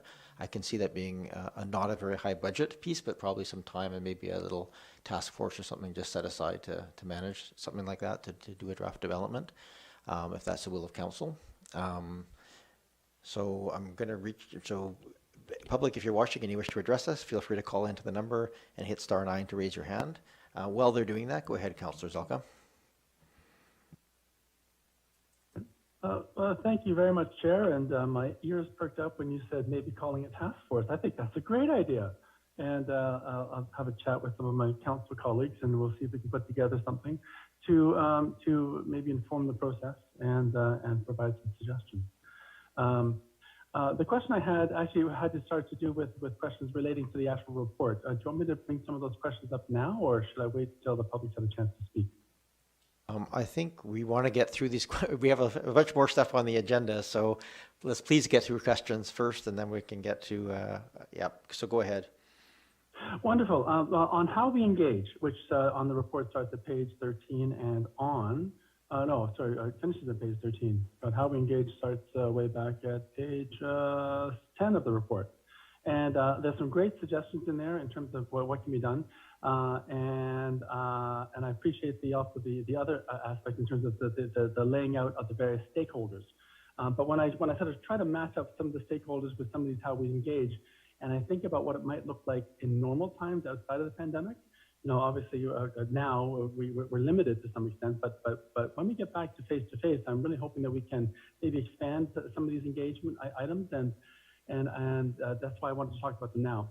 For example, with Oak Bay Secondary School, Oak Bay High School, when it was put forward, the idea of a charrette became very, very key and instrumental as an engagement piece to bring forth not just experts, but also folks from the community. And I don't see charrettes in here. I see expert and town halls and task forces and advisory committees, but a charrette is a different beast. So that would be one item I would hope could somehow be shoehorned into this as something for us to consider and ideally call upon for those wonderful things, such as the next time we do a marina or the next time we do a high school or whatever it's going to be in the next few years. Let me start with that one suggestion. Does staff want to say anything about that at this point? Sure, thank you, Councillor Zelka. Ms. Varela, is there a place for charrettes within this, or is it, would it be a separate item? Certainly staff can add that as a standalone item if council prefers to see it that way. It could also, a charrette could also be considered a focus group. When we've done charrettes before, ideal participant numbers are 8 to 10. You can do multiple groups, the third party facilitator, and dedicated budget. So again, I've worked successfully with that kind of engagement tool before. Again, when we bring a project charter forward for any of council's initiatives, they could decide that they want to fund that kind of exercise. But we can certainly add the standalone category, Your Worship. It would be delightful to see that in there, since there's so many folks in Oak Bay who are very familiar with that methodology, and it also allows us another opportunity for the incredible expertise we have in this community in particular to express themselves. I'm really hoping that this will be either added to an existing category or a new one created for it. Can I just second? I'm going to interrupt you just for a second, Councillor Zelka. Sorry about that, but perhaps maybe we can just make that direction right now. I don't think anybody would have any objection to including the term charrette, and we could probably leave it to staff to determine. I could certainly see it being added to the focus groups and or workshops in the description as they're laid out here, but they may wish just to add it to a separate piece. But let's just assume direction here that the term charrettes and that idea is included in this, and leave it to staff as to where that might fit in. Is that fair? It's certainly fair for me. If it's fair for the rest of council, yes, absolutely. Nobody seems to have any objection here, so go ahead, Councillor Zelka. Thank you very much. I appreciate that, Chair. The second thing I wanted to make is I noticed one of the stakeholders pointed out was First Nations, and I very much appreciate they are being included in the community that we're describing in terms of community and public consultation. However, I don't see many of these how we engage elements being particularly relevant to some of the work that I'm hoping we'll be doing in the area, not only of reconciliation, but for the items beyond that. I'm just trying to anticipate, like, what would a joint meeting of council or a council meeting look like with some of these items? Or what would some other aspects, which might be like a charrette, but we're not really dealing with the public, we're dealing with almost a peer or an equals in that case. So I'm not sure what to do with that one, but because it was mentioned as a potential stakeholder that would be included in this process, I want to at least mention it and see if staff could suggest where it might fit in, please. Sure. Thank you, Councillor Zelka. And staff, Ms. Rella, do you have any insights on that? I guess First Nations are sort of unique in their piece, but there's other, obviously, levels of government and things that might also have such unique pieces. Could you address the question? Thank you, Your Worship. So certainly engagement with our local First Nations is, of course, top of mind. I think one of the foundational pieces for that is asking those groups or people how they want to be engaged. So again, as we start to build community to community or council to council relations, certainly this council had a really successful C2C with our Songhees members of council and some key members of staff. And that was a really great event. And then the pandemic came along, so we haven't been able to have a subsequent one. But I think as we create more opportunities to say how do we want to partner, what are the common areas of interest, how would we like to engage each other, I think that's really a partnership discussion, which I think is why we didn't go into a lot of detail in this, but we're certainly going to bring the topic forward for council to see what your hopes are for 2022 and how you'd like to resource that kind of initiative. So I hope that answers the question, Your Worship. Thank you, Ms. Rilla. Go ahead, Councillor Zelka. It certainly does. Thank you very much. It's one of those sort of, I guess, many of these are special case items, so I understand the desire, but at the same time, we don't have the cycles to customize every single one, which is why I'm hoping that we can try and automate. So I appreciated some of the previous comments in that area. The last item was, where was it? Oh my goodness. Oh God, I just had it a second ago. First Nations, and you know what? I might have to come back. I just lost it. I'll come back in a minute. Thank you, Councillor Zelka. Thank you for that. Is there any other questions or comments at this point? I don't see anybody from the public having raised their hands or asked to please. If I could just get confirmation, Danielle, if you could just maybe check with our IT just to make sure that the sound is working through the live stream. I just noticed I got a message here saying they were having problems with sound, so I want to make sure that it's not on our end on that front. So we're not seeing any comments from the public. Go ahead, Councillor Braithwaite. I was just going to move receipt of the staff report. Second. Moved and seconded. Thank you. Any discussion on the receipt? I don't. Go ahead, Councillor Patterson. I'm sorry. As I stated, I don't support the recommendation outlined in the report, so I won't be supporting receipt of the report. Thank you. Okay, thank you. Any other discussion? Don't see any, so I'm ready to call the question. All those in favor of receipt and opposed? Councillor Patterson opposed to receipt. And Councillor Patterson, you did express the interest of development of a further policy, a council policy on engagement. Perhaps you can make a motion to refer that to public or to our priority session which is happening, I think, next week. If you can maybe make that referral, then if that makes sense to you, or if you have another motion you wish to make, feel free. Well, I will make a motion that whereas public input into decisions and services is an essential component of municipal accountability, and whereas public engagement aids council's decision-making and creates greater trust in council's decision, be it therefore resolved that council directs staff to bring forward two strategic priorities discussion on developing a public engagement policy. Okay, I'll thank you. second that. I don't think we actually, I guess we can take a motion to refer that to, thank you for that. Any other discussion on that referral? Not seeing any, so I'll call the question. All those in favor? Any opposed? Not opposed? That carries. Anything else? Any member of council? If not, I'm ready to move on through the next item. Okay, thank you very much. On to item number 7.2. We have Ms. Morden, our Deputy Director of Corporate Services, who has brought back for us our committee and commission review. This is 1 year review. And so I'm just going to, in the interest of time, just go straight to it. Go ahead, Ms. Morden, and welcome. Thank you, Your Worship. Everyone can hear me? We can, loud and clear. Thank you. Perfect. Great. Thank you. So I'll keep this introduction fairly brief, as I appreciate the report is lengthy and I'm sure there will be lots of questions. So as noted in the introduction section of the report, the committee and commission policy includes a formal commitment to review the district's advisory body structure and mandates on a regular basis to ensure continued alignment with council's strategic priorities and corporate objectives.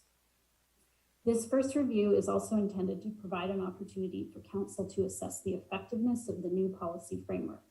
The report examines three key aspects of the district's advisory bodies. First, the policy framework and meeting effectiveness. Second, the advisory body structure. And third is resourcing. So this report involved a high level of cross-departmental collaboration and was informed by multiple information sources. Those included a survey of current volunteers, interviews with council and staff liaisons, and corporate services notes and observations from the past few months of meetings. The volunteers and liaisons offered very honest and insightful comments and suggestions, which were really helpful in developing recommendations and options before council this evening. The recommendations section of the report summarizes a series of staff recommended changes to the committee and commission bylaw, the council procedure bylaw, and the advisory body terms of reference and establishing bylaws, as well as requests for council direction in 4 key areas. I would also point out that corporate services is planning to undertake several operational improvements as a result of this review and the input provided by volunteers and liaisons, and those are listed beginning on page 9 of the report.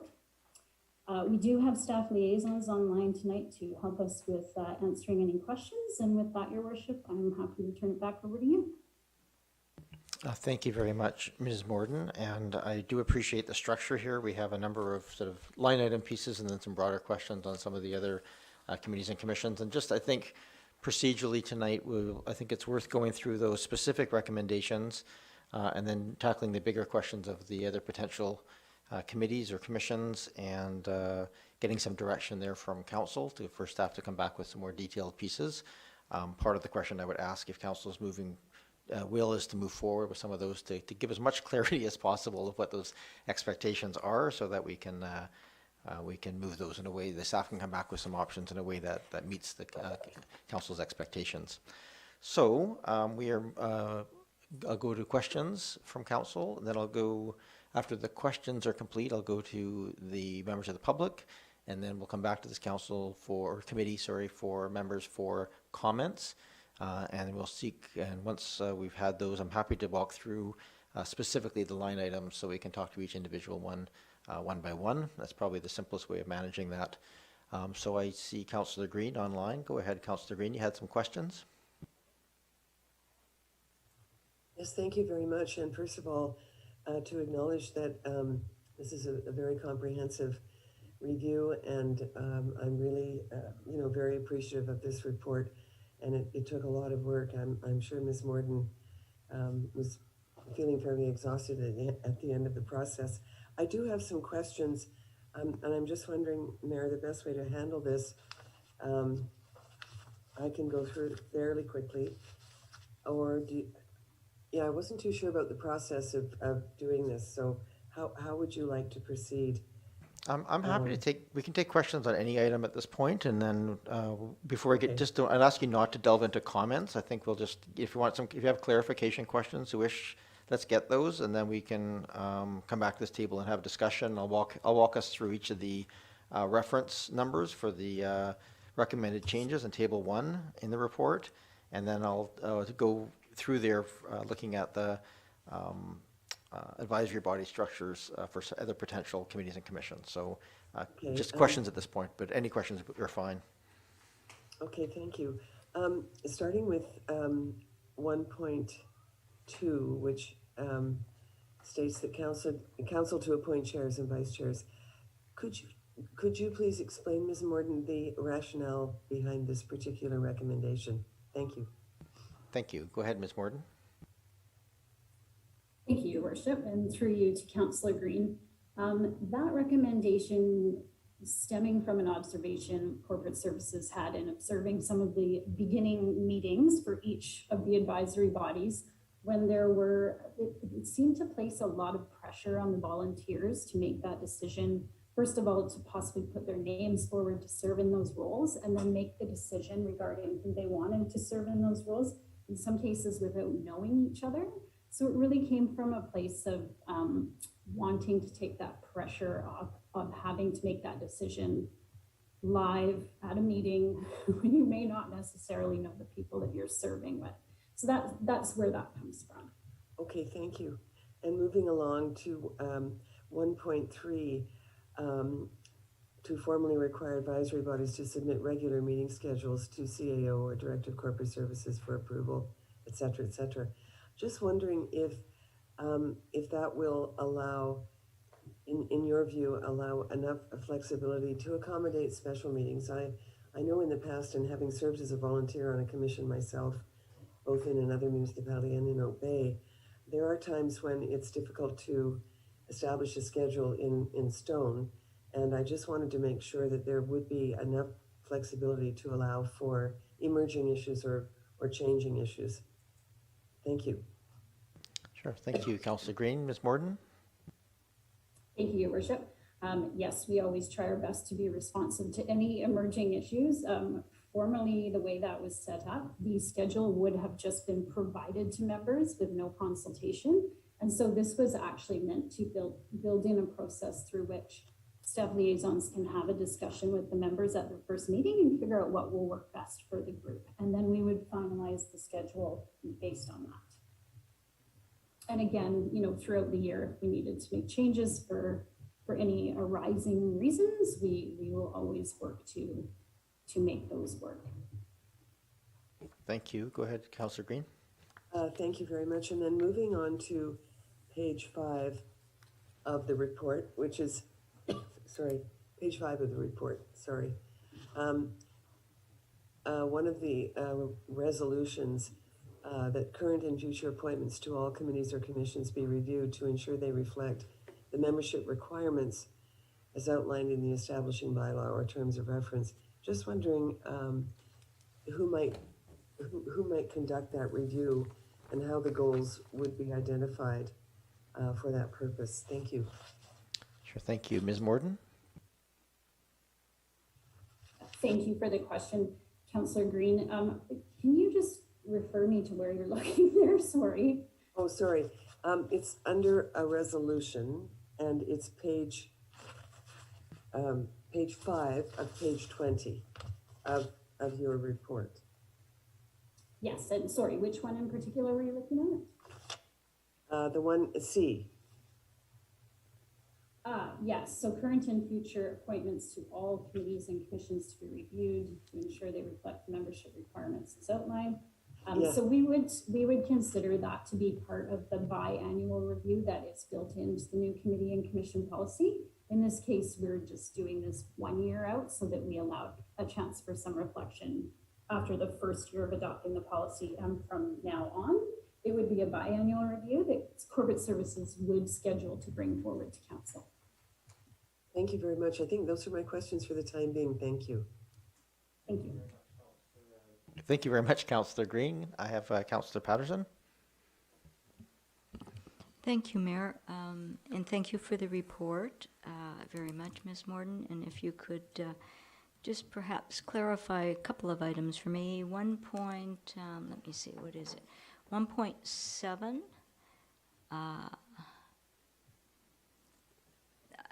I guess I wasn't clear on this, what problem we're trying to solve or what we're trying to do.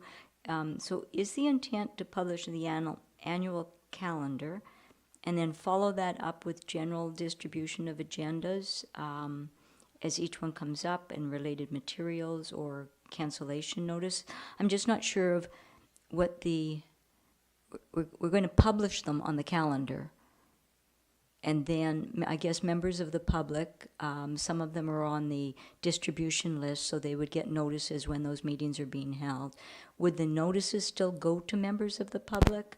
I'm just not clear, I guess, in my mind of what we really intend to do, other than just posting it on the calendar. If it's just posting it on the calendar, fine. Sure, thank you, Councillor Patterson. Ms. Morden, can you just clarify section 1.7 and what that does? Yes, thank you, Worship. Thank you for the question, Councillor Patterson. I may lean on the Director of Corporate Services a little bit on this one, just a heads up, Ms. Williams. But I believe that the council procedure bylaw currently treats these as a one-off. So we are posting notices for each separate meeting as it comes along. And so what we're hoping to do, and Ms. Williams can correct me if I'm wrong here, but my sense was we're hoping to move more to a schedule of regular meetings that we would publish at the beginning of the year, similar sort of to council's schedule of regular meetings. Of course, circumstances come up where we may need to make changes, and yes, notices of meetings we would work with the staff liaisons to make sure that notices of meetings are going to the volunteers at the beginning of the year so they can populate their calendars, and that we're also populating the calendar online on Oakbay's civic web portal so that we can look ahead a year and see when those meetings are coming up, so that calendar is populated. And then of course you'd be getting meeting notice as part of the agenda package as well. I don't know, Ms. Williams, if you had anything to add there. If we could also just get clarification on the notifications themselves. Is this a change to the way that email notifications go out to the public that are interested in being notified when meetings are happening? Oh, I can answer that, Your Worship. You're talking about the meeting notifications that go through the iCompass notification system? Yes, that's correct. Yeah, there would be no change to that. Okay, thank you for that.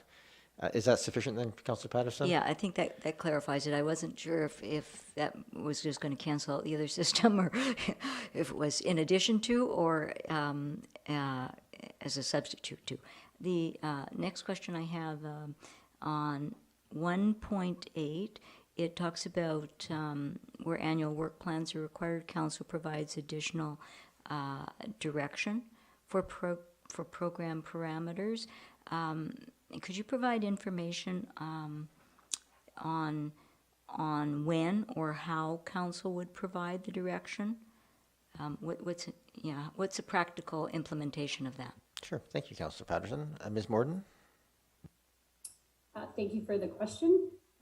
So what I think we'd be looking to do there is bring forward that conversation probably in Q2 of each year for each of the bodies that work plans are required for. And actually currently the requirement is only for the Public Art Committee.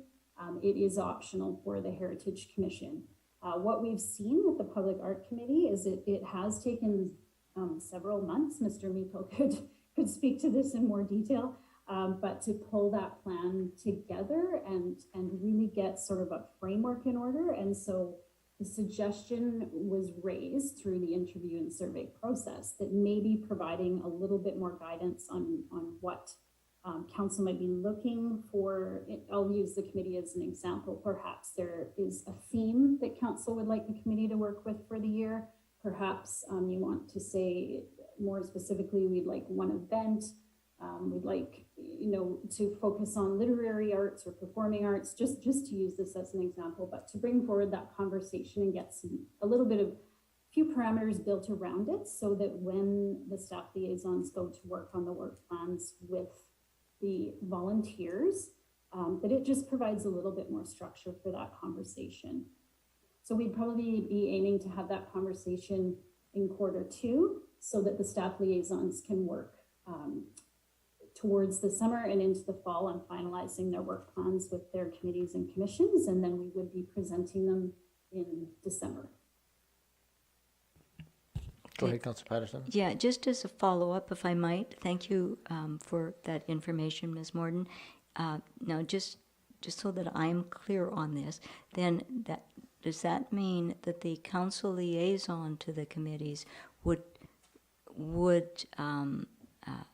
present in some way to council or receive from council the direction, and then the liaison would take it back to the committee? I think I'm still not quite clear on how this would actually play out. And as a council member, say with the Arts Committee, what would be my role as a council member to give the instruction to the liaison, who there would then carry it forward to the committee? I'm just not sure how I would give meaningful input without having a better understanding of what the committee has been involved in, what their goals are. So just perhaps step 1, 2, 3 might be better. The council liaison comes to council, provides an overview, council gives input, and then the liaison goes back to the committee. Is perhaps that the process that's intended? Let's ask Ms. Morden. Ms. Morden, have you thought about that mechanism? Yes, thank you, Your Worship. So the way I would envision it, corporate services staff would work with the staff liaisons to bring forward the discussion to probably a committee of the whole meeting where council could have a conversation about, for the committees and commissions where this is a requirement, let's talk about what the parameters you might want to build in for the year are. We would make sure there's a mechanism through which that would be reported back to the committee as an agenda item for them. So likely through a memo, and I'm thinking probably a cooperative memo between corporate services and the staff liaison. And then I think the council liaison's role, similar to how it's kind of laid out in the committee and commission policy, would just be, more of a communications conduit if there was additional context or conversation that you wanted to convey. And then there is a role for the council liaison to present the work plan alongside the chair of the committee and the staff liaison in December. Go ahead, Councillor Patterson. It's not even that late, but I'm going to take another stab at this because I'm having a little bit of difficulty. I guess then in my mind, the practical implementation of this would be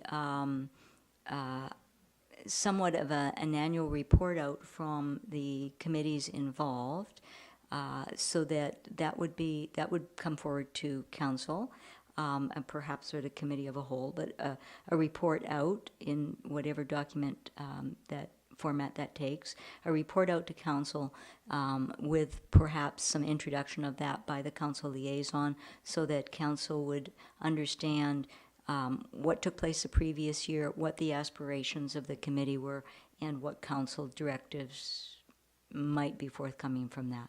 So I think if that explains it to me, then I'm good with it. Thank you, Councillor Patterson. Did you want to answer on that, or?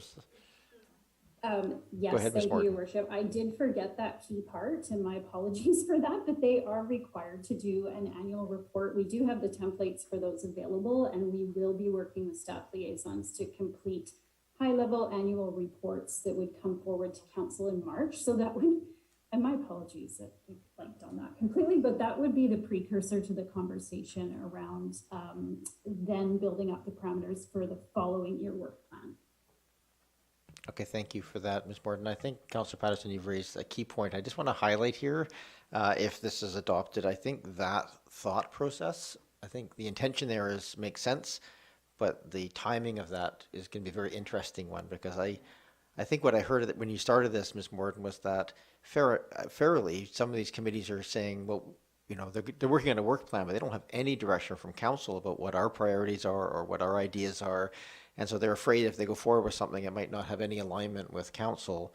And so do we do that guidance at, like, during strategic planning to give some sense so they can do the work plan on it? Or do we follow, I can see there being a real chicken and egg problem here. We may have to give direction before the report comes back, those sorts of pieces. So I think if this is moved forward, I think we have to think pretty long and hard about how that would work practically with council in the body. So thank you, Councillor Patterson. Continue, please.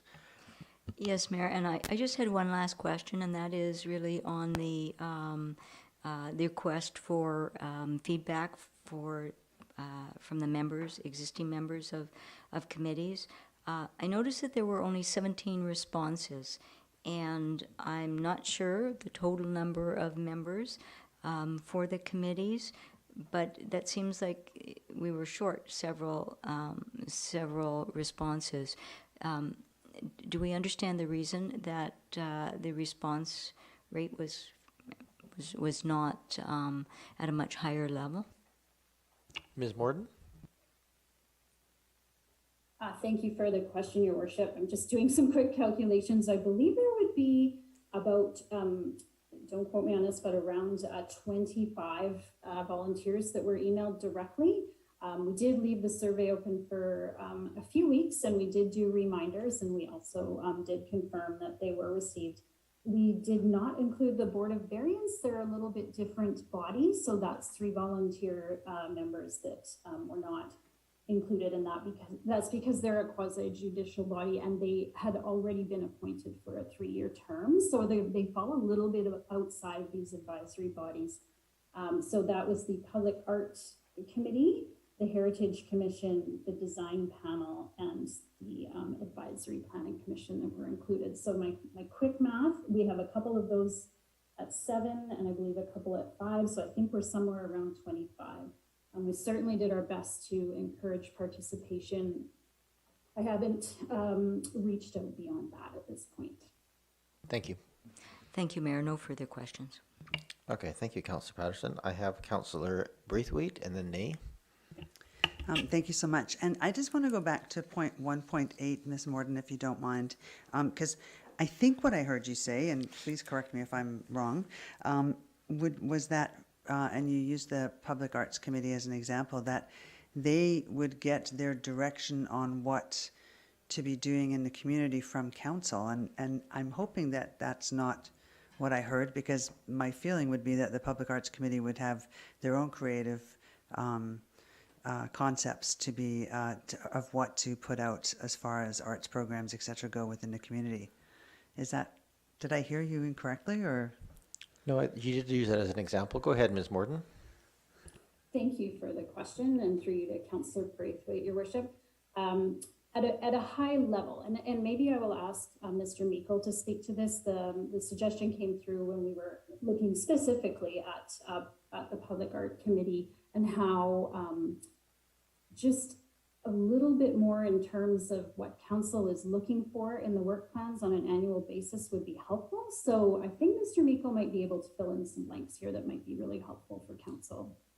Sure, thank you, Ms. Morden. Mr. Meikle, welcome.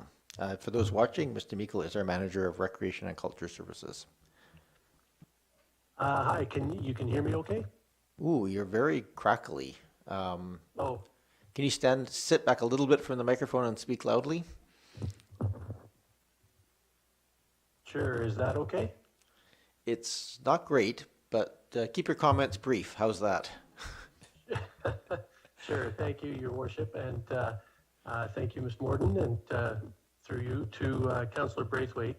I think one of the challenges, and this may get easier, so to speak, as time goes on, perhaps one way to consider this would be as the Public Art Advisory Committee presents their first work plan, and this is their first one coming up, they'll start to get that direction from council, because what you will see, as you can imagine, if you provide sorry for the pun perhaps, but a blank canvas to a group of artists, you're going to get very many creative ideas, and that's what we've got. And I think they're fantastic ideas, but it did take us, I think, about 6 meetings to get to a place where we're ready to present something, or close to ready to present something to council.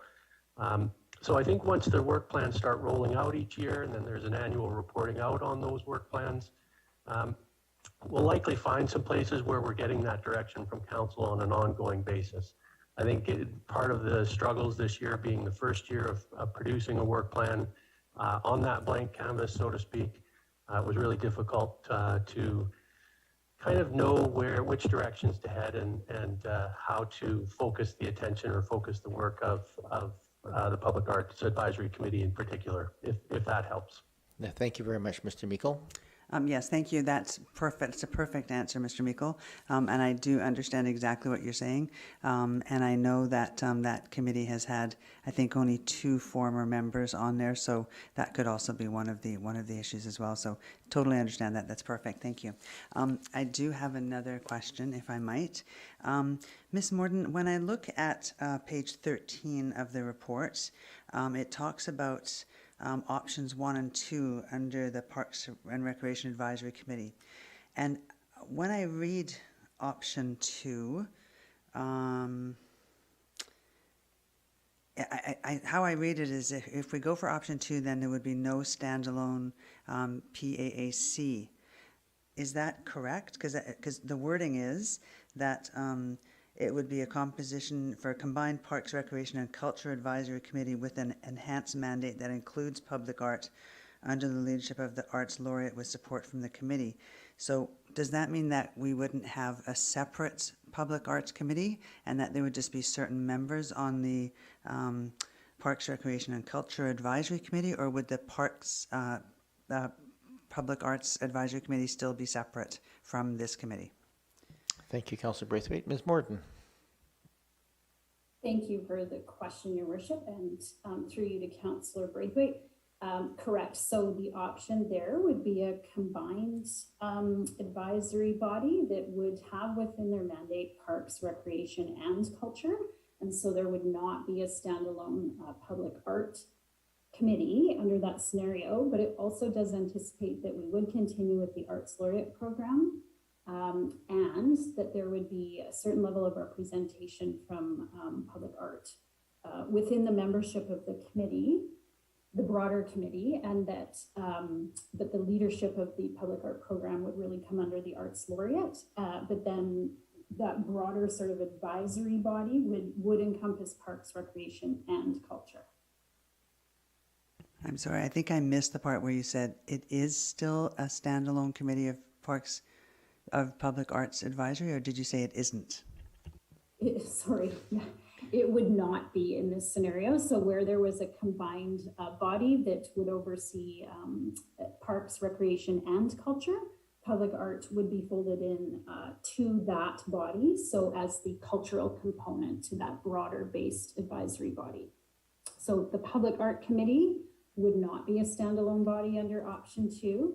It would retain the Arts Laureate program, and then the the Parks, Recreation and Culture Advisory Body would have within their mandate culture, which would include public art. Right, okay, that's how I read it, so thank you.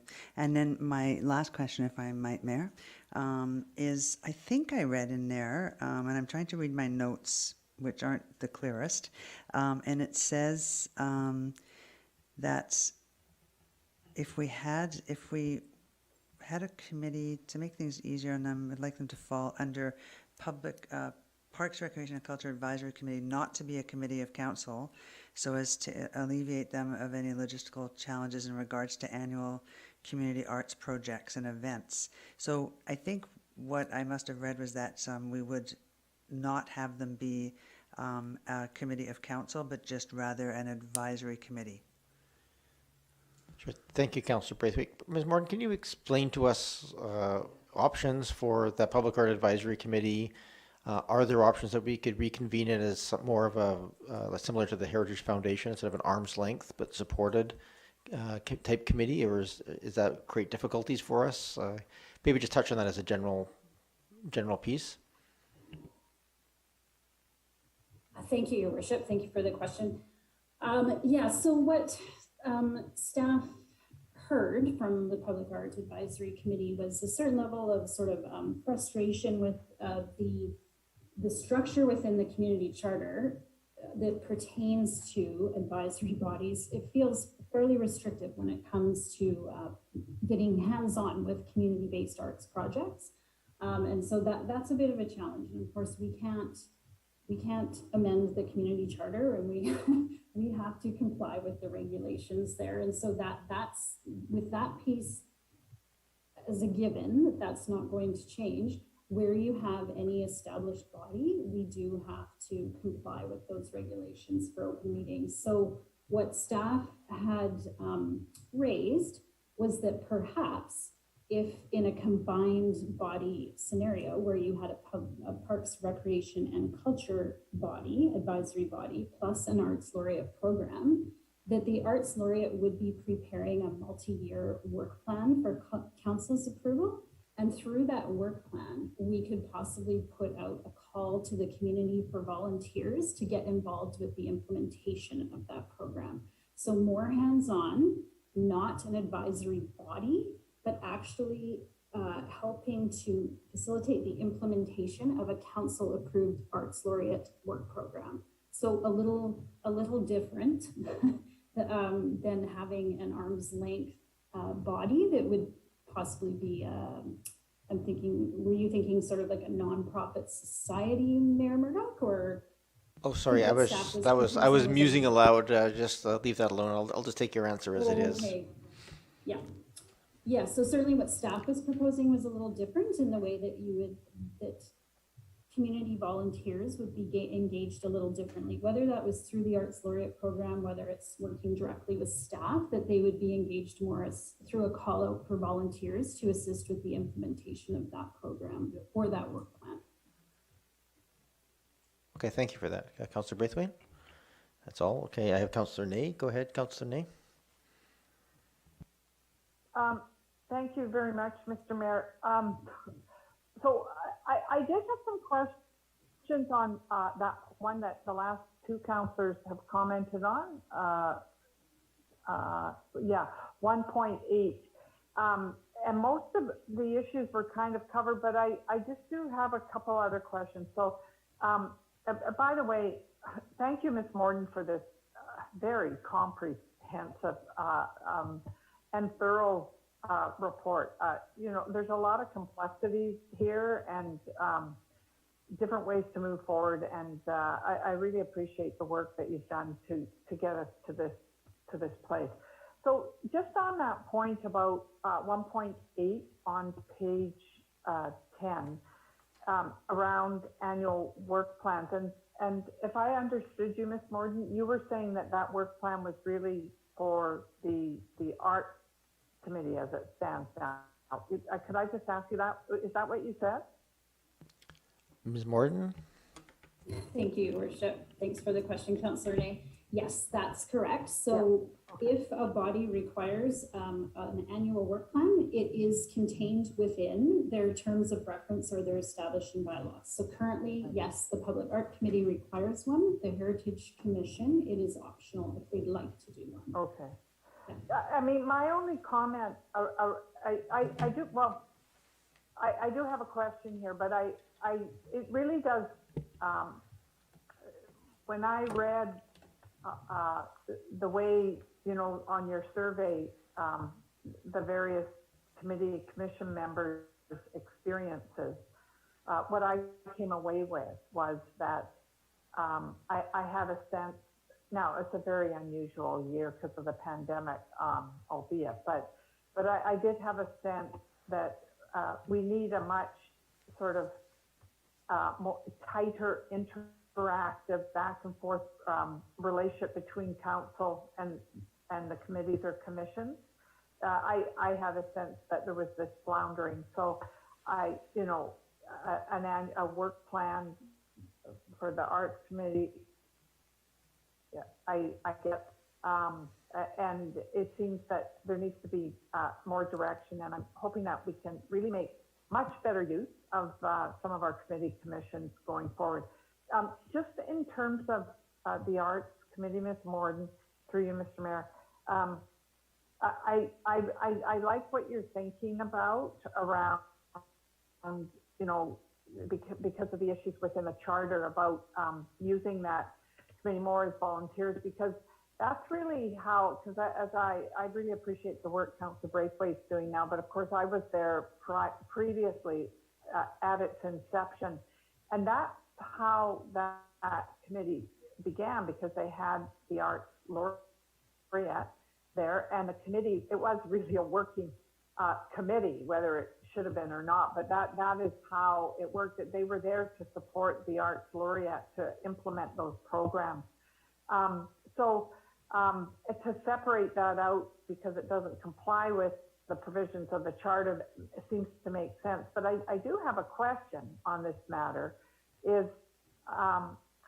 if that committee goes to make a work plan now, we haven't got an arts laureate, and then when the arts laureate comes in, are they just expected, to roll out a work plan done by the committee, or does an arts, I guess this is a council decision, it might not be a fair question, but because we don't have an arts laureate yet, we've got things a little bit out of sync. I'm just wondering if you could address that kind of complication, or maybe it's not a complication, but it is in my mind. Ms. Morden? Thank you for that question. Mr. Meikle and I had discussed that. We did lay out in the section having to do with timeline, process, and next steps, that if we were in a situation where the Public Art Committee would be folded in within a broader sort of Parks, Recreation, and Culture Committee, and we retain the Arts Laureate program, we do acknowledge there's a little bit of a timing issue there, and that the current committee has done some tremendous work to come up with a program for 2022 that we wouldn't want to see lost. A lot of time and effort has gone into that. So the idea, and Mr. Meikle might want to speak to this in a little bit more detail, but the idea was that there would be an effort to transition that plan to the Arts Laureate, and it might actually be of some benefit to an incoming Arts Laureate to sort of have a bit of a plan in place for year one that might just help them get started, with some flexibility, of course, but just to ensure that there's transition there and that the efforts are not lost. Thank you. Just one final question. So I saw in one of the letters that came in, there was concern about a council liaison having a vote, and the letter writer, actually it was the former Arts Laureate, said that the concern was that, they thought that the original idea around the Arts Committee was that it was at arm's length from political decision making, because they didn't want art, to be decided, art programs and art pieces to be decided by political decisions. So I'm just wondering, I couldn't see this, the issue of voting rights of council liaisons in here, and I'm just wondering, what is the policy on council liaisons having a vote on these committee commissions? Thank you, Councillor Ney. Ms. Morden? Thank you for the question. So when we brought in the committee and commission policy, there was a tremendous amount of work done around how these committees and commissions are established. And of course, that has to be in accordance with the charter. So there are three options within the charter. I will say that the advisory planning commissions are separate, and they have you have your authority to establish those through the Local Government Act, but that's a separate piece. So So where your authority or your enabling legislation allows you to establish these advisory bodies is in the charter. So there's 3 categories. There's standing committees, and for those, at least half the members of council, they must be comprised of at least half, for which at least half must be members of council, let's put it that way. There's select committees for which at least 1 member must be a member of council, and then there's commissions, and they're a little bit of a different animal. They're established to operate services or manage property or undertake operation or enforcement in relation to council's exercise to regulate, prohibit, and impose requirements. So they're different. So we're really looking at just standing committees or select committees. And in both of those situations, there's certainly some agreement in the legal community that the council members appointed to either of those bodies would be voting members. And so all of the legal advice and expertise that we received when developing the policy aligned around that. So what I understand is that the public art policy, which is it is an older policy. I think there are a few pieces within that policy that don't necessarily align with the new committee and commission policy. And so that policy is currently before the committee. They are actively reviewing it. And so we need to make sure that there is alignment there. And there certainly are a few pieces that are currently out of alignment. In short, the member of council appointed has to vote. Correct, for standing committees and select committees, yes. Okay. Does that answer the question, Councillor Ney? Yep, thank you. Thank you. Are there any other questions from council? I'm also going to remind the public, if you wish to speak, you can hit *9 to raise your hand on the phone, or raise your hand within the Zoom app if you're attending on the Zoom application itself. So, are there any other questions? Oh, go ahead, sorry, Councillor Zelka, and then Councillor Green. Thank you very much, Chair, and thanks to staff for continuing this drill down in the morass of procedures that make our district run efficiently. So I very much appreciate that, and of course tying in with one of our priorities is, of course, I think if I remember correctly, it's efficient operations and fostering public community or public engagement. So I'm sure the efficiency aspect is all part of this thing. I wanted to ask in particular on the procedures aspect, and tying in a little bit with the huge amount of talk around public art. Why on page 27 of the report, or say page 7 of one of your sub-reports, but page 27 of the document, section 2, procedure to establish subcommittees. Why is there a recommendation to make it so, I'll have to say onerous, to establish a subcommittee? Because what it appears to me is that establishing a subcommittee is just as difficult as establishing a committee itself, in terms of reference and a whole lot of paperwork, and all the way up to council, and council has to approve it, and the whole shebang. If we could make subcommittees a little bit easier, then these committees could be a little more active, and we could maybe possibly take more advantage of the volunteers and allow them to work the work plans that we would then approve, of course. And possibly might also resolve this issue around Parks and Rec being one, maybe Parks and Rec and culture being the major, and the subcommittee being for public art, for example, as one idea. Just wondering if staff could comment on that, please. Sure, thank you, Councillor Zelka. Ms. Morden, I think this also relates back to your earlier part about the standing and select committees. Could you please answer Councillor Zelka's question? Yes, thank you, Your Worship, and thank you, Councillor Zelka. So the advice we've received is that a subcommittee is still a committee, and all of the same provisions from the charter still apply. And so we need to have open and advertised meetings, agendas, minutes, everything that applies to the committee also applies to the subcommittee. And I wonder, possibly Ms. Barella would like to speak to this particular aspect. So this is an aspect of the policy that we haven't proposed any changes to at this point.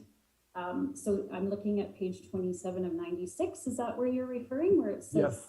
Okay, so under procedures and advisory body operations, there is a procedure set out to establish subcommittees. So some of these pieces in this policy were developed previous to my arrival, and I know there is some history there, and Ms. Varela might be able to shed a little bit more light on this situation, but certainly just to clarify, subcommittee is still a committee, and we have to go through all of the same charter provisions that we would the parent committee. Thank you, Ms. Morden. Ms. Varela? Thank you, Your Worship, and thank you, Councillor Zelka. I'm not sure I have anything to add to that. I think Ms. Morden answered the question quite thoroughly, and that's exactly it. A subcommittee is still a type of committee, and in keeping with that transparency and accountability, we do need minutes and properly convened meetings and all those sorts of good things. So thank you again for the opportunity. Thank you. I appreciate that there's all those good things that we have to handle, but I also appreciate that that the committee is one level above engagement. It's what's it referred to on the IAPP chart? Oh, I just lost it here. IAP double P thing. Not engagement, but collaborate. Yes, the advisory body will be at the level of collaboration. So we are actually trusting them to work with us, and of course there will be staff assisting at the committee level. I would hope we could delegate some authority to that committee to follow the law to some extent and make it a bit easier for them to organize the work. So I'm hoping for us to provide a bit of flexibility in there, since that's what we've done for the last 100 years with the same laws. I would not want to kill the expertise we have on our advisory committees, and if things get too onerous, my worry is that staff is going to make is going to get an award from an external group about the design of a policy and a procedure, and I applaud them on that. But at the same time, trying to balance that with our public expectations around being able to contribute and have an aspect of collaboration is something that I'm hoping we can continue, and not just continue to inform, as unfortunately we've had to do during the pandemic. So that's where I'm coming from, that I'm hoping we could open that up a little bit, while at the same time not making the lawyers unhappy. Is there any way that we could possibly open that up?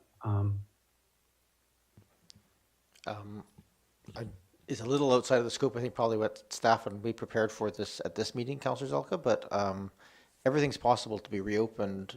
I guess I might just throw my 2 cents in, because I remember when we had this discussion way back, part of the rationale is because subcommittees do require all the same requirements as a main committee, and that's a legal requirement. We have to then notify, but also staff and provide the same supports. And so the rationale for it coming back to council, as I recall, was that because that would include resources and changes to the workings of it, that approval come back to council so that we can have a chance to say, okay, that makes sense. If it's a project-based thing or something, then it's looked at in that context of the overall piece. But I don't know how we would open that particular piece up for discussion here. Mm-hmm. And I hear you on that. But since council basically controls the budget and controls the work plan of the major committee, and as long as they stay within that framework, I don't see how that could be an issue in terms of how they would organize their work. For example, with Parks and Rec and Public Art being two related but different things that I'd like to see shoehorned personally into one group. That's my preference, because obviously there would be less staff involved to a large extent, but still allow them to work not independently, but in concert. Okay, thank you, Councillor Zelka. Anything else? Yes, I do note that there's references to the Finance Advisory Committee and also the Public Engagement Advisory Committee. I was wondering if, with respect to the Public Engagement Advisory Committee and or the consultant-led public advisory framework piece that's mentioned in this report. I wondered if the staff could flesh out what that recommendation to have a consultant-led public advisory framework thing that would go to priorities. What is that, and what is being anticipated there, please? Sure. Thank you, Councillor Zelka. Ms. Morden, this was one option provided in here. Perhaps you could elaborate a little? Yes, thank you, Your Worship. So in just reviewing the capacity of the communications department at this time, and indeed what they've come up with in the toolkit you saw earlier this evening, and looking at the options for possibly resourcing a committee or what the alternatives might be, this is one that came up. And so I would say, and I would perhaps Ms. Goodgrove wants to speak to it a little bit more in detail, or Ms. Varela, but what we were envisioning here was a little bit more of, I guess you could say, fleshed out or more robust engagement framework, more, I guess, customized for Oak Bay. And so I'm not sure if Ms. Varela wants to add anything there, but it certainly would take it a step further and involve some more support. Mm-hmm. Thank you, Ms. Morden. I can't help but think this might even tie in somewhat with Councillor Patterson's sort of policy level piece as part of that. Ms. Varela, did you have anything else to add? No, Your Worship. Thank you for the opportunity. Staff are, even as we speak, looking up some samples of policies. So again, we can bring that back to the council table, see what council wants. Mm-hmm. Again, I would caution against the idea of not following the rules of the charter when it comes to subcommittees. We can circle back to council again on that. We did a lot of work, because that was a big part of transitioning how committees and commissions were operating in the district, and we've done a lot of work to bring that into alignment. Again, it's maximizing the volunteers that we have, getting that good advice to council. But if council wants another opinion on that, we can also get that from a third-party expert for you. Mm-hmm. If I may, Chair? Go ahead, Councillor Zelka. Thank you. Just wanted to sort of circle back on that. I appreciate, for example, the chair being our mayor has some wonderful powers that the charter gives you for whether it's a mayor's task force or something that we might be able to use instead of some of the more restrictive aspects in the community, in the Local Government Act and the community charter. So certainly, I'd be open to using a more flexible tool if council was open to that. But I just wanted to put that out as a general comment that I know we have many animals in this aviary, in this bestiary that we could potentially put into service. With respect to the public engagement thing, I am considering dropping the notice of motion in favor of this. However, the ideas that are floating out there, such as a possible mayor's task force or possible reinvigorate the old mayor's task force as a new thing that might look very similar to the old one, that would also tie in some aspects of maybe something that Councillor Patterson was trying to put forward as well. I mean, possibly that could all get tied in and put together into one piece that then gets sent off to the priorities for some funding. I think this is something that I'd like to see move forward ideally sooner instead of later, because some of the other aspects of this does talk about it being 1 year off. And I appreciate staff doing its piece, and I appreciate there's a sort of an overall possible committee that might be 1 year off, but maybe doing something in the interim that could help with a bit of a review and assistance to our incredibly efficient and yet overworked staff, I think would be helpful. So I do look forward to seeing what staff like those come forward, and also the ideas that we can bring, come up with ourselves. Thank you. I'll leave it at that for now. Thank you. Thank you, Councillor Zelka. I think it's probably a worthwhile discussion to have at the priorities, probably around Councillor Patterson's motion, as how you might want to consider, further looking at those items. I just want to make sure I just reach out to the public again. Is there any members of the public that have indicated they wish to speak? Not seeing any. Okay. We still have on questions, and I'm going to start walking. It's just looking at time. We're almost at 9:30. I want to start walking through some of the recommendations in here so we can have that discussion on the specific items a bit more focused. Go ahead, Councillor Patterson. Thank you, Mayor. And one item that I did notice was not included in this report, and it comes back to what Councillor Zelka referred to as subcommittees.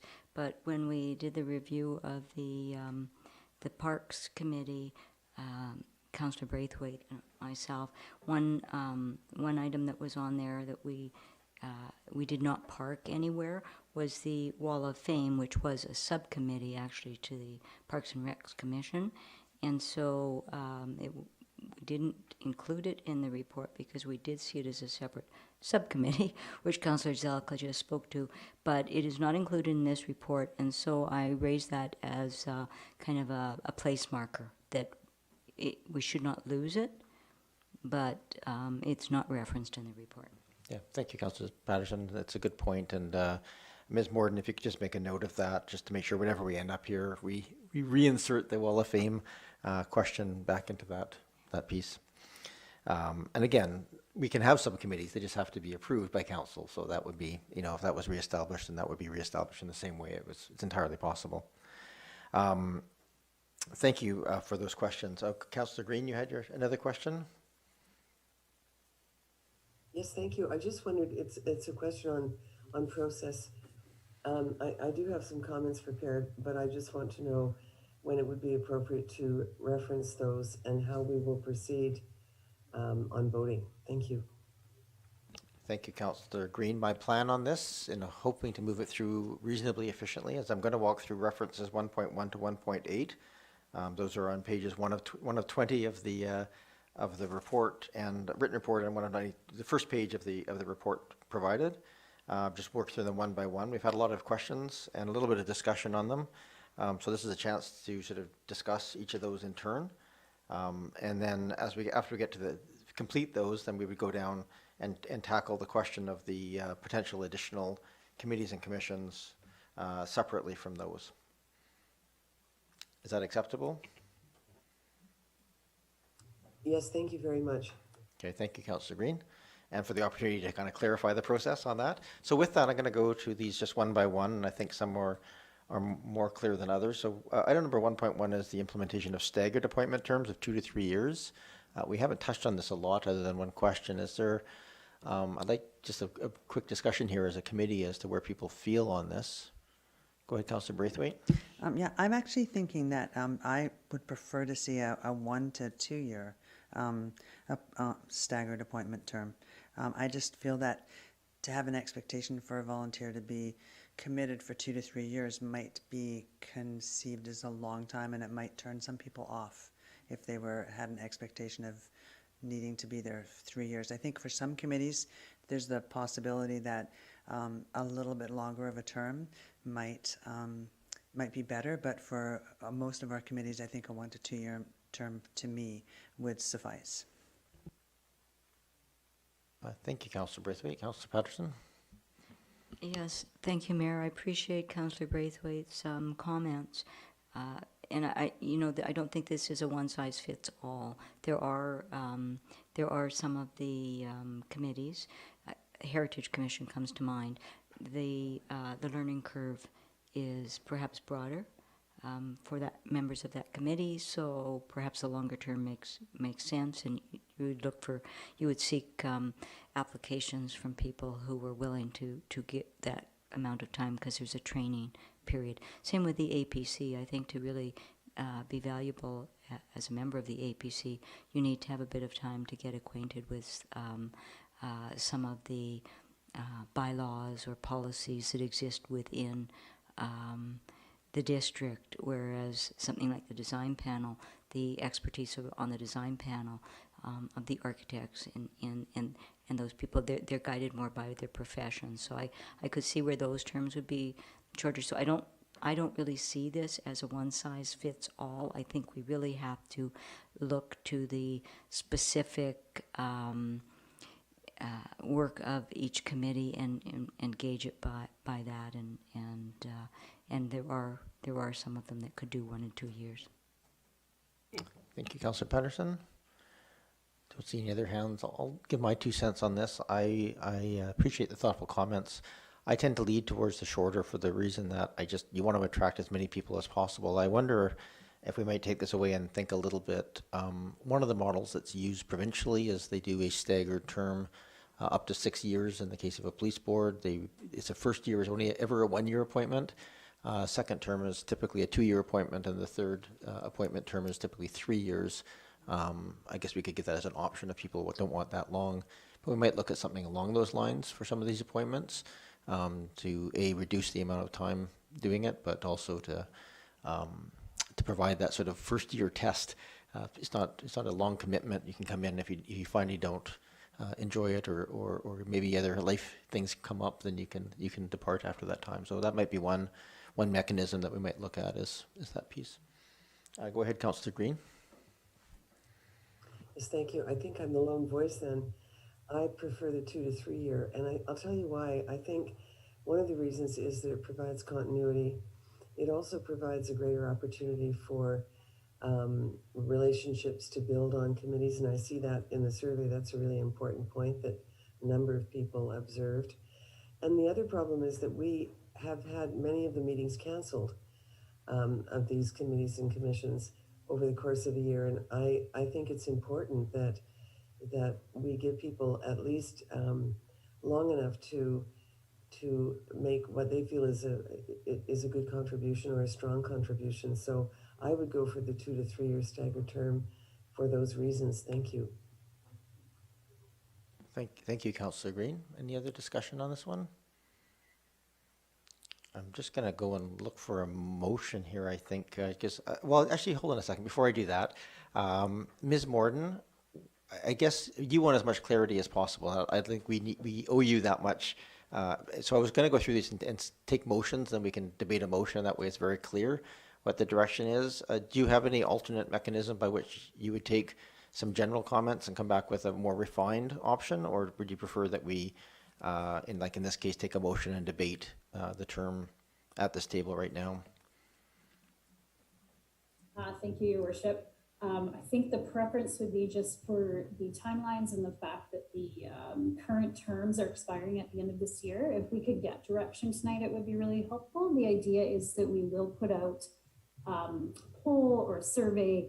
I do have the tool ready in the background to go out to existing members if we're looking at possibly extending terms, that would just ask preferences around the length of term, individual preferences. We'll have that information to bring back to you as part of the appointment process. So whether or not we wanted to look at 1, 2, or 3 years and get an indication of where people are at, we could certainly probe that a little bit in a little bit more detail. Even if we were going out to a brand new recruitment, we can certainly build that question in and see where people are finding comfort. The suggestion of 2 to 3 years was raised as a corporate services suggestion, and I believe it was maybe echoed in the comments from at least one of the volunteers, and certainly several comments that they felt they hadn't had enough time to really do a full assessment and assist with this review. A year didn't feel long enough. Thank you. I think that's a fair comment, actually. It's been a very strange year as well, so hard to kind of get a real sense of how things are working. Okay, so perhaps then I'll turn to members of council to give some direction in terms of where council feels, and we can just have a motion and talk to it. I would then make a motion that the appointments be for staggered terms of 1 to 2 years, and as outlined in section 6, any new members appointed can serve up to 5 consecutive years on that particular committee or commission. Second. Moved and seconded. Thank you. So the motion is 1 to 2 years. We've already had a couple of comments. Anybody who hasn't spoken wish to speak to the term? Go ahead, Councillor Appleton. Thank you, Your Worship. And yeah, holding off saying anything just because I don't feel, I'm afraid on this point, I don't feel very strongly one way or the other. And I think that, as Councillor Patterson has mentioned, it doesn't apply equally to all different committees and commissions. So I think at this stage, I can definitely see the logic behind a shorter term attracting more people, but I also conversely see the logic in having a longer term allowing for a greater learning curve. So, or being able to learn the information required. So perhaps it's my bias coming to the table from currently being the liaison to the Heritage Commission, but I think actually in my preference would be to actually go with a 2 to 3 year term. Thank you. Thank you, Councillor Appleton. Councillor Braithwaite? Thank you. And then Councillor Zelka? Would it, if this moved ahead, would we then not be able to go back and do something specific for the Heritage Commission or the ADP? Sure, and I think maybe, Ms. Morden, just for clarification, at this point, we're looking at what we're going to be going out to our current and potentially new members with an offer of 1 to 2 years or 2 to 3 years. Is that what we're seeking right now? Are we looking at changing the policy to permanently to 2 to 3 years or 1 to 2 years? Thank you, Your Worship. We'd actually be looking at both, so direction on amending the policy and direction as to what we are putting out to existing or new volunteers for their options for terms if they have preferences. Certainly we could try to be build in some wiggle room in the policy where we say, we're going to aim for staggered terms and the longest term of appointment would be 3 years, and then we have a little more wiggle room. Ms. Williams may want to weigh in on that idea as well, but just trying to think of a path forward here that provides some flexibility for council and the volunteers. Sure. I'm just going to possibly tailor it to the particular advisory body as well. So I want to get clarification on this. So you're saying the way you worded that was it could be 1 to 3 years with the ask of each individual member, asking them what they want, and then try and find a staggered terms within that appointments as they come back. Is that what you're suggesting as a possibility as well? Yes, Your Worship. Okay. So we have a motion right now, 1 to 2 years, but it could be 2 to 3 years or 1 to 3 years. Go ahead, Councillor. Sorry, Councillor Braithwaite, were you completed? Go ahead. I had actually Councillor Zelka, then Councillor Patterson. Thank you very much, Chair. I just wanted to confirm that a committee member can be renewed 2 or 3 times to give us the total. If we went with up to 2 years, then that could be renewed twice, which means 6 years, really? I just want to confirm that. Ms. Morden? Thank you for the question. I believe 6 years is the maximum in the policy. There was something a little bit different about whether, I'll have to look it up, but if volunteers had served this particular year where we did this 1 year term, there is something slightly different there that I need to look up for you, but the overarching in general, yeah, is 6 years. Okay, that's fine. Appreciate it. And we would monitor that, keep close monitor of that over the years to make sure we were on top of it. Okay, thank you. Thank you very much, Ms. Morden. Yeah, and I mean, if I was going to make the motion, I would be more towards 2 to 3 years just to minimize the paperwork. And but if it's 1 to 2 years, then it's up to two renewals. 6 years seems reasonable. Thank you, Councillor Zelka. Councillor Patterson. Yes, Mayor, just as a follow-up to Councillor Zelka's comments, that's the reason that I could support 1 to 2 years. It does allow then new members to test the waters, so to speak, find out, that the committee is what they were, what meets the expectations for them to serve, and because they can serve up to a term of 6 years, I think that gives us some continuity for some of the commissions like the Heritage Commission. However, certainly I do respect the comments of other members that are looking for a longer service, although this renewal period provides for that. Okay. The motion on the floor right now is 1 to 2 years. So procedurally here, we can have a vote, and if it fails, we can take a different number. And if it passes, we can move on. Any other discussion? This is not one that has a clear right or wrong answer. I think that's part of the problem, is that we're sort of guessing a little bit here in terms of what the impacts of this would be. Maybe you can remind me, Ms. Morden, is the current piece that it's just 1 year renewals each year? Sorry, Your Worship, I didn't quite catch that. What was your question? The current policy is each year is 1 year renewal. Is that correct? I believe it's a little mixed, partly because we had conversation partway through after the policy was adopted, but around the time the Heritage Commission bylaw was adopted, that we wanted to shift towards staggered terms. So I believe, I have to double check, but I believe the various pieces are all a little bit different, and this would pull them all together and make it consistent at 2 to 3 years, or pardon me, 1 to 2 if that's the will of council. Okay, thanks for that clarification. Just go ahead, Councillor Appleton.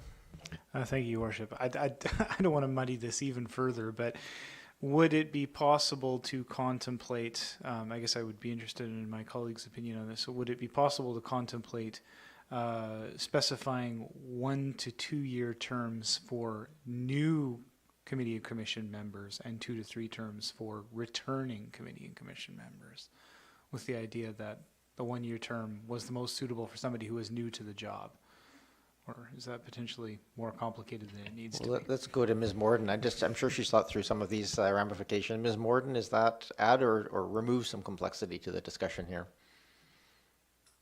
Thanks for the question. It is possible, and certainly I do have 2 different online forms built for applications. One would go to possibly returning members, and one would be for new applicants. So we could certainly structure that question differently in each form. So the returning members would be looking at indicating their preference if they have one between 2 to 3 years, and new applicants would be indicating a preference between 1 to 2 years,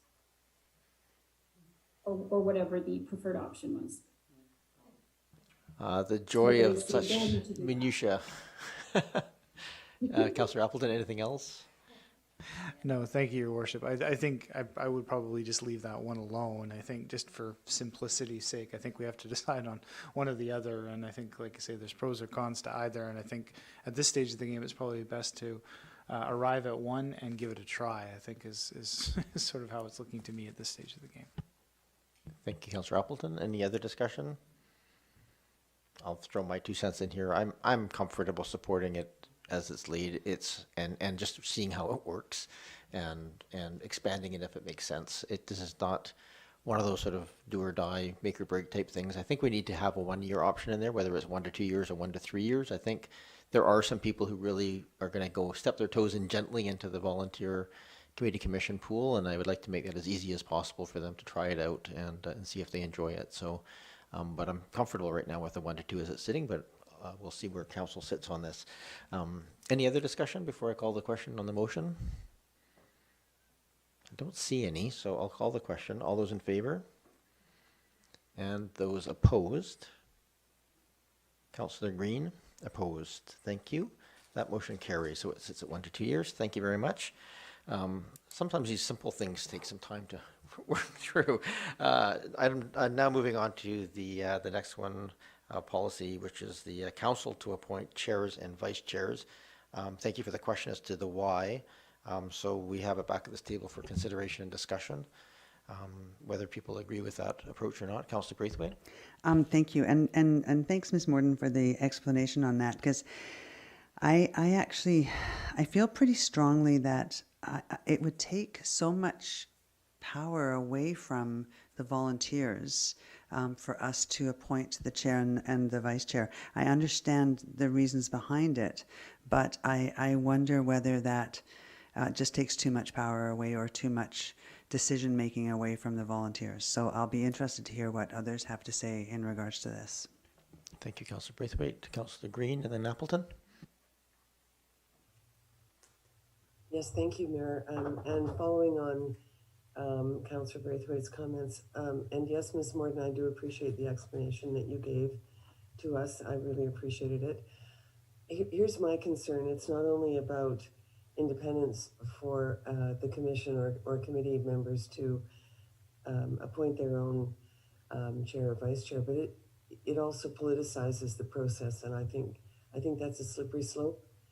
I think that you could, in fact, set it up in such a way that you wait until the second or third meeting until you appoint your chair and vice chair.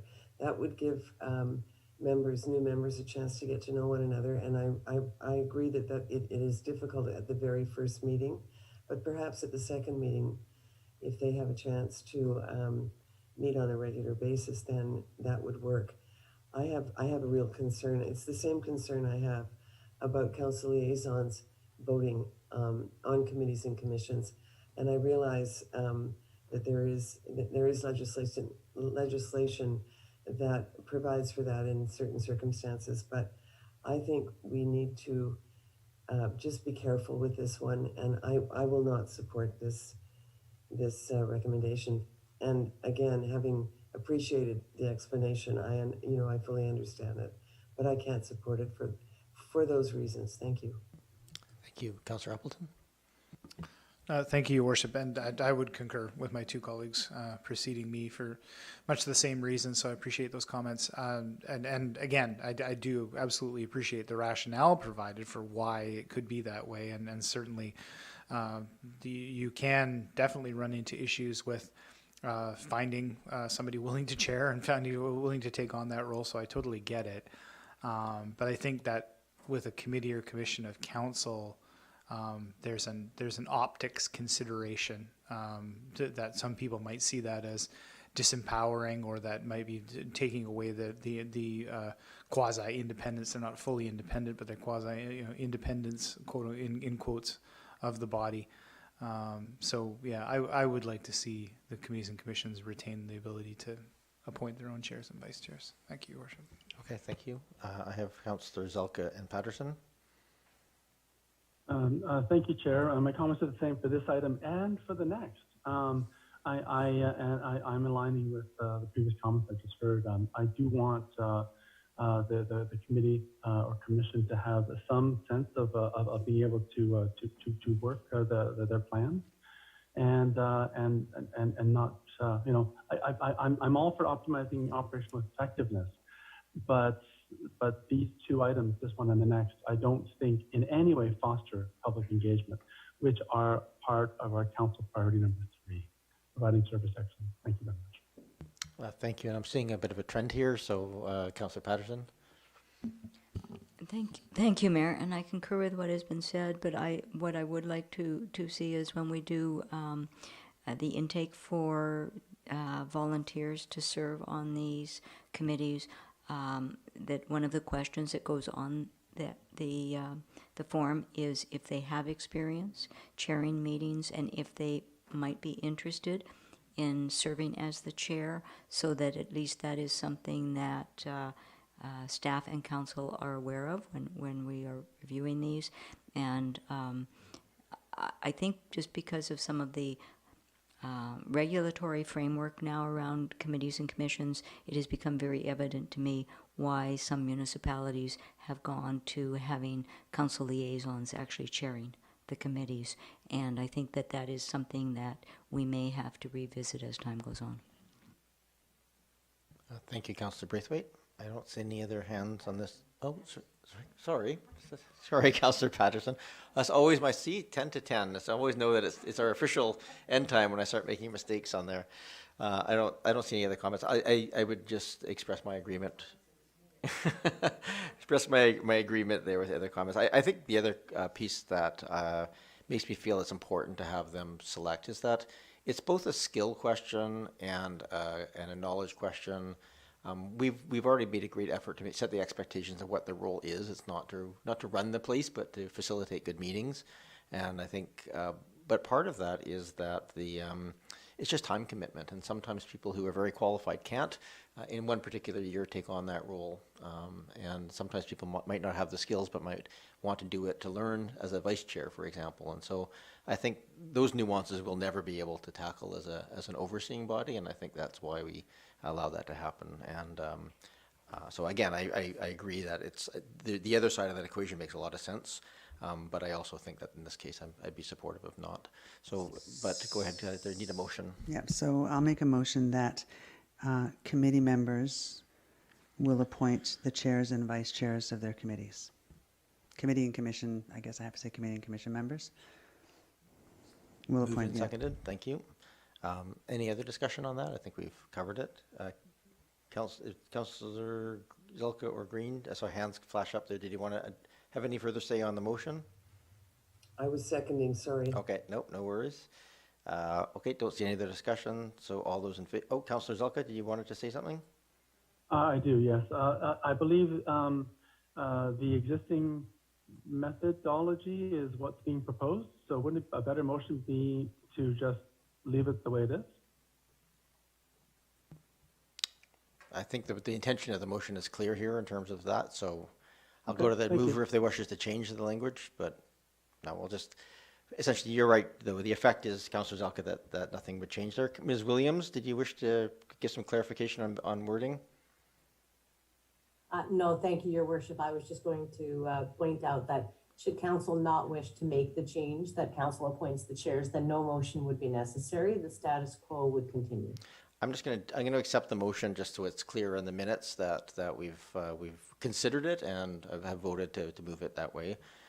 But I appreciate that. You're absolutely correct. Procedurally, there is no changes happening with this motion. So with that, I'm ready to call the question. All those in favor of the motion, which is to retain the status quo. Any opposed? None opposed. Thank you very much for that. Moving on to the third item of this, which is asking to submit regular meeting schedules. So essentially transferring some of the responsibility to the bodies to help develop their timetable, as I understand that piece. Are there any other questions or comments on this item? Oh, we just have some technical help coming into the room. Go ahead. Is there any? Go ahead, Councillor Patterson. Just in looking at this and understanding the passionate view perspectives of some commission or committee members, is there an upper threshold to how many meetings can be established? Like, is this one meeting per month, or is there a threshold to this? That's a good question. Ms. Morden, what would be contemplated this? That we should up to 10 meetings a year sort of threshold, is that correct? Right, thank you for the question. Yeah, so we'd be looking at a regular meeting schedule of one meeting per month, but commissions and committees do not meet, of course, in August, and I believe in the procedure bylaw, they also don't meet in December. So typically 10. Thank you for that clarification. Just practically speaking here, Ms. Morden, when I read this, I sort of saw it as, you know, there would be a standard day because there's limited access to facilities and meeting rooms and so forth, that there'd be sort of proposed, say, every Tuesday at 2 p.m. or something. And then, but that would be taken there and the body would then look at it and review it and make any changes they saw fit and submit that to the CAO for approval. Is that essentially the process that would be undertaken here, or is it a blank slate intended to go to each of these bodies, which I can see being maybe a bit more cumbersome? Yes, thank you. I think we would work from the current schedule, bring forward what's currently happening as an option, and if we needed to tweak it from there, we certainly could. So we'd have a starting point for those discussions anyways. Thank you. And there's a hand up from Councillor Zelka, but I'm going to ask one more question here before I go to him. Two more. One, just the... Actually, no, it's okay. I'll go. The second one was just a motion. We need a motion here to extend the meeting beyond 10 p.m. I'll move to extend the meeting to 10:30 p.m. 10:30, seconded. Thank you. I'll call the question on that. All those in favor? Any opposed? None opposed. Thank you. Go ahead, Councillor Zelka. Thank you, Chair. I just wanted to ask staff, I believe the procedure as it currently exists is that it's a collaboration between the advisory body chair and and a senior member of staff in terms of the schedule.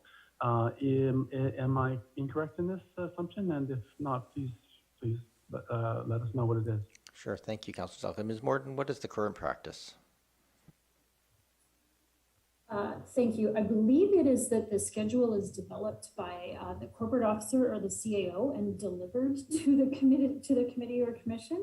So certainly what we were going for here was a bit more of a collaborative approach, that we would come up with what works for the members of the committee, providing them with that starting point that the mayor had asked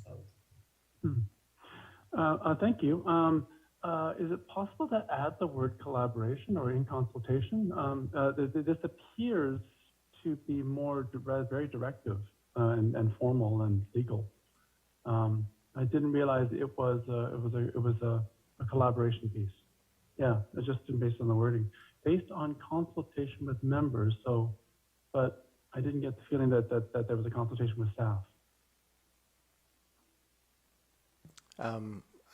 So just from a wording perspective, we're just giving direction to staff to implement this approach. So as long as we're all clear at the table here in terms of what that looks like, I don't think that wording necessarily has to piece. I think procedurally it does have to go up to the CAO or Director of Corporate Services for approval, no matter what the process. So the intention of this wording then is to be more collaborative than what's done today? I just want to confirm, because I couldn't figure that out. Sure, thank you. Ms. Morden, can you just confirm? Yes, yeah, absolutely. That's the intention. So we wouldn't be telling them what their meeting schedule is going to be. It would be a conversation where we said, this is what it could possibly be. This is what we're thinking. Does this work for you? And then finalize with them. Thank you. Go ahead, Councillor Zelka. Anything else? That's good. Thank you. Go ahead, Councillor Appleton. Thank you, Worship. I was just wondering whether staff could, and I appreciate the question. So I think it's a valid question about what is the upward cap of how many meetings you can have during a year. I guess you would expect that in typical operating circumstances you would fit within that bracket, but I don't see anything in the existing policy materials or what's suggested here as to what would happen if an extraordinary meeting was required beyond what was originally contemplated. So if the schedule was set as per the proposed approach here in 1.3, would staff have comments about how you would convene an extraordinary meeting? Because obviously there's staff implications, resource implications for doing that. So do we also need to include some language to that effect as well? Thank you, Councillor Appleton. I believe that's in our procedures pieces, but Ms. Morden, perhaps you could just highlight that. And again, this is a sort of yes. Go ahead. Yeah, Your Worship, you're correct. Those procedures are already in place to request a special meeting. I believe it's both in the policy and the procedure bylaw. If not in both, it's certainly in one. So it just does request or involve a request to the CAO or corporate officer for approval. Thank you. I have one practical question on this one, and just sometimes people will apply for committees that on days that they can actually attend. So if, say, Heritage meets on Tuesdays, they might be able to meet on Tuesdays, but they might not meet on Thursdays. So I guess I would just leave it at that as a bit of a caution as we watch this, to see that we're not turning people away if they might have that opportunity. It might attract more people if they have that control, but I think we just have to sort of flag that as a little wariness that sometimes people want to know what the commitment is before they join up on those things. So I don't think that would cause me any hesitation to approve this as it's suggested, though. So I don't see any other hands up, so I'll just take a motion here. Go ahead, Councillor Appleton. I would move that the recommendation laid out in 1.3 be approved. Moved and seconded. Is there any other discussion on this? Don't see any, so I'll call the question. All those in favor?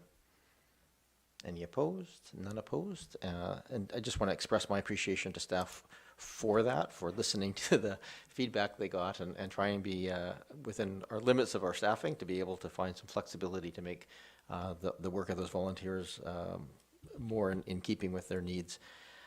Next up, we have number 1.5, sorry, on this, which is the, just reading here, to cancel regular meetings. I think this is more of a procedural piece alignment. I'll make the motion to adopt or to have 1.5. I don't know what to say. 1.5 approved. There you go. Yeah. Second. As laid out in the report here, sure. Is there any discussion on that item? I do not see any, so I'm going to call the question. Then all those in favor? Any opposed? None opposed. Thank you very much. And then 1.6, order of proceedings. Perhaps any discussion on this? Any questions? It seems rational to me, but if there's any sort of lack of clarity in terms of what this means, I'm happy to take them. Otherwise, we'll go ahead, Councillor Green. Yes, thank you. Through you to Ms. Morden, just a question on this one. On the annual work plans, how would this work for? Often we don't know what will come forward to us, and we sometimes don't know what will go out to our commissions and committees. So how would this work in terms of what would the work plan actually look like, and what would it be based on in terms of certainty?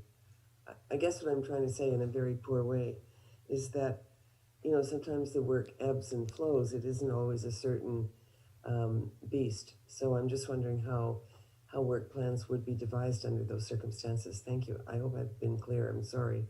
I think, are you speaking to 1.8 or to 1.6, Councillor Green? I'm sorry, I'm on the wrong one. Sorry, ignore that. No, it's okay. With my old eyes, I see 1.6 as 1.8 and vice versa. So it's not. That's fine. So we're on 1.6, which is the more of the order of proceedings question. I don't see any other hands up on that. So can I go ahead, Councillor Appleton? Move that recommendation 1.6 be approved as per the staff recommendation. Moved and seconded. Any discussion on that? Not seeing any. All those in favor? Opposed? None opposed. Thank you. Moving on to 1.7. Any further questions or discussion that people wish to make?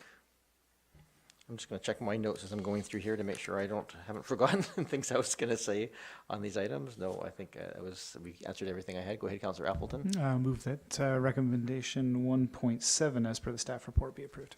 Great. Moved and seconded. Any other discussion? Thank you very much. Seeing none, all those in favor? Any opposed? None opposed. That carries. And then we are on to number 1.8. This is probably one that we have a little bit of lack of clarity in terms of what this would actually look like. And I think we probably need to have some clarification of how this would work before we move it forward. There's a lot of uncertainty here about how that would work. Ms. Morden, I just don't think we can resolve this one tonight. Is there anything you can we send this back, this one item back to staff in a way that's reasonable to sort of tease out what that would look like in practical terms, in terms of when that interaction between council and the working groups would look at priorities and work plans? Thank you, Your Worship. I would say it's absolutely not urgent. The process is underway with the Public Art Committee and will soon be with the Heritage Commission as well. It might actually be helpful to go through one of these before we land on a process there. So certainly what we can do is map out the process as it currently exists, see how things go in December with presentation of the work plans, and then have that conversation following that, if that's preferable. Why don't we just refer this to a future committee of the whole in 2022? Okay, so I have a mover and a seconder to refer this to a future committee of the whole.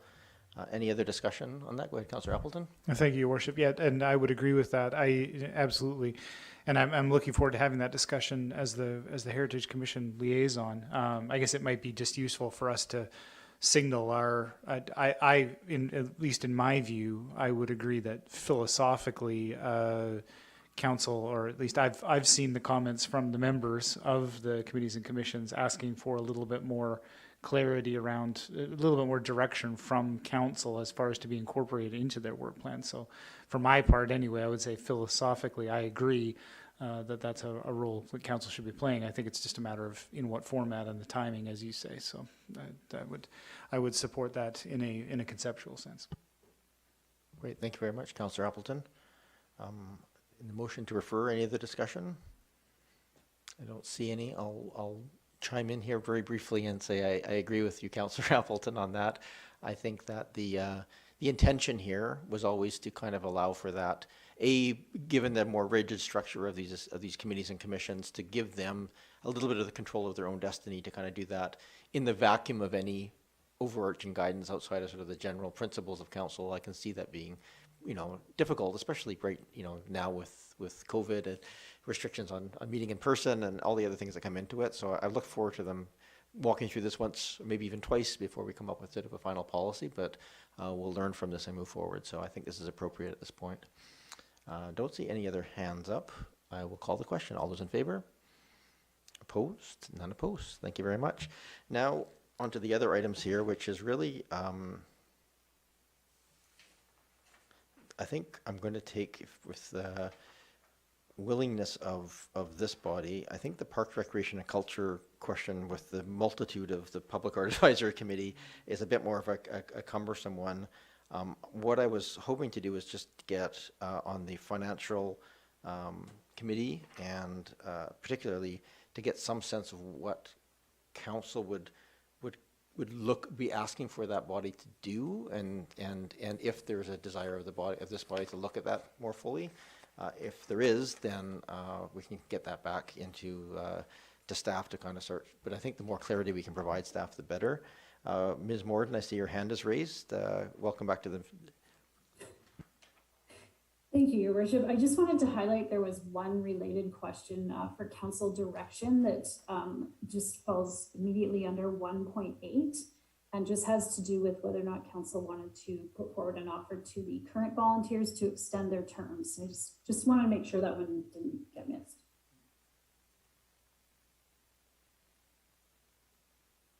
I'm sorry, I'm not seeing that in the staff report.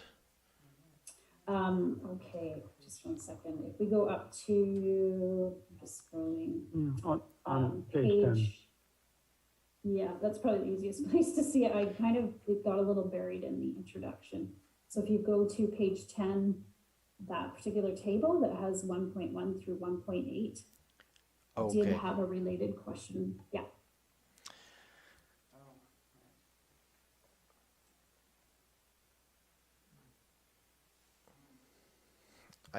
I thought we kind of answered that in the first part, which is sort of the 1 to 2 years. So we offered to extend from 1 to 2 years is how I read that motion that we had already.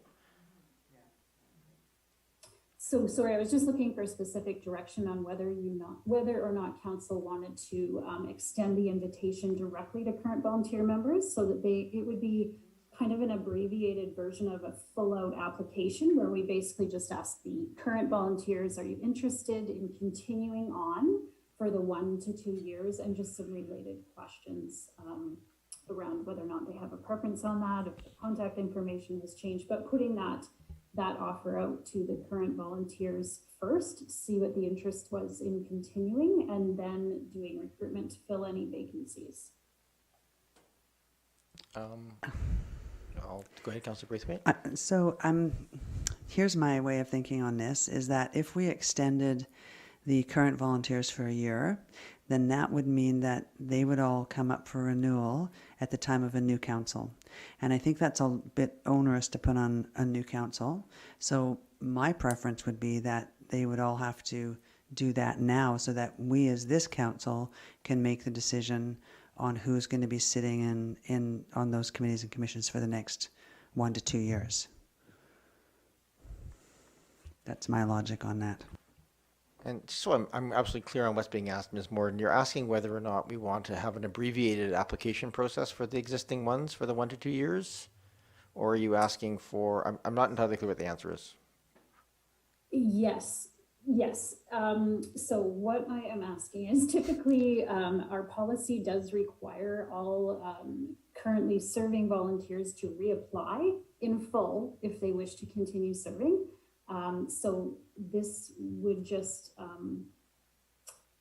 it would just extend an invitation directly to them whereby they wouldn't have to go through the full recruitment and application process. They could just indicate whether they were interested in continuing to serve on the committee or commission that they are currently appointed to.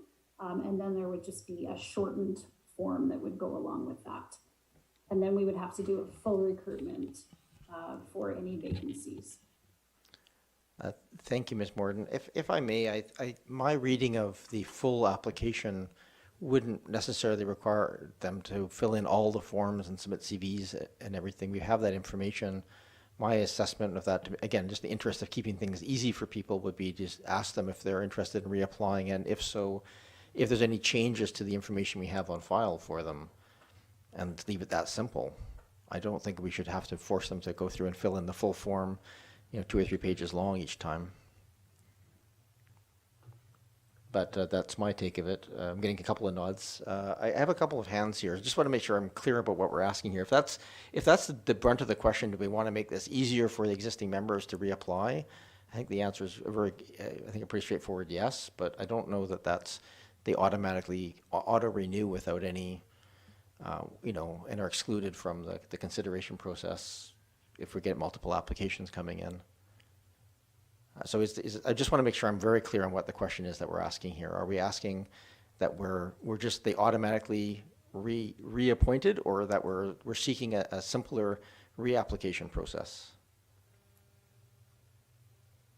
Thank you, Worship. Yeah, so I think what staff were looking for there is the feedback from volunteers was that many felt they didn't have long enough to really try out serving on an advisory body. So we're just looking for direction from council if you wish to just renew the terms of the existing volunteers. From there, if we didn't get enough to repopulate the committees, we would go out to recruitment. But if they were full based on who was returning, it would just be a renewal. So that's the question we're asking. Okay, I have a few hands here now on that. So Councillor Green and Zelka, you had your hands up first, and I'll go into the room here. Would you like me to go first then? Yes, go ahead, Councillor Green. Yes, thank you. I'm happy to make the motion that we simply renew existing volunteers, and then I can speak to that if you like. Sure, if there's a motion, is there a seconder for that motion? Moved and seconded, thank you. Go ahead, Councillor Green. Yes, thank you. And I appreciate Councillor Braithwaite's comments, but I have to tell you that I think the volunteers really have been through quite a bit in the last 18 to 20 months, and I think it would be a real sign of goodwill and confidence if we simply renewed them. I think to put them through another application process when they have had very few meetings this year, most of them, all of those meetings I think have been electronic, if I'm not mistaken. And it's difficult, as we all know, to establish and build working relationships through Zoom and Teams. So I think it would be a real vote of confidence on our part if we just simply renewed them. And it's a way of thanking them for simply for hanging in, actually, over the last few months.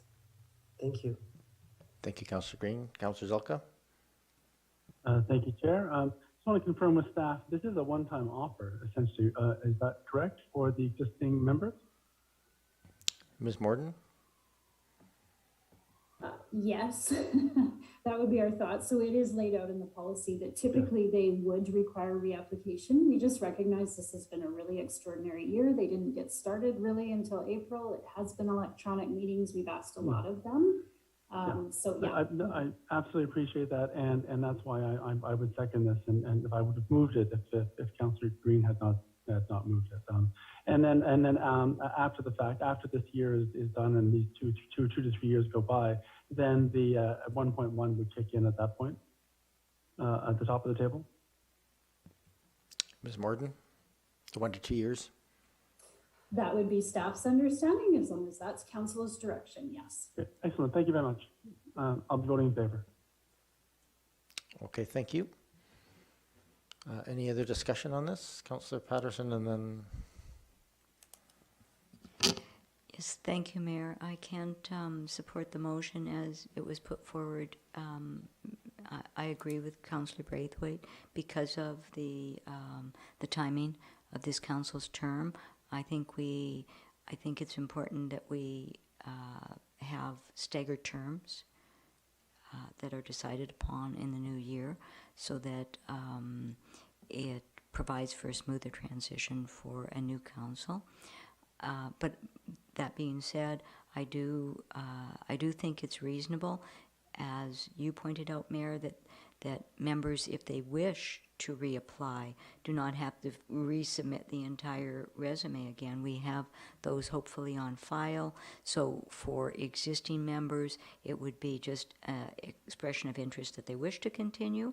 And we may also perhaps ask the question if they are seeking a further term of 1 year or 2 years, just so that we have a little more to work with and could expedite it. That's what I would like to see. So for that reason, I can't support the motion as it's presented. Thank you, Councillor Patterson.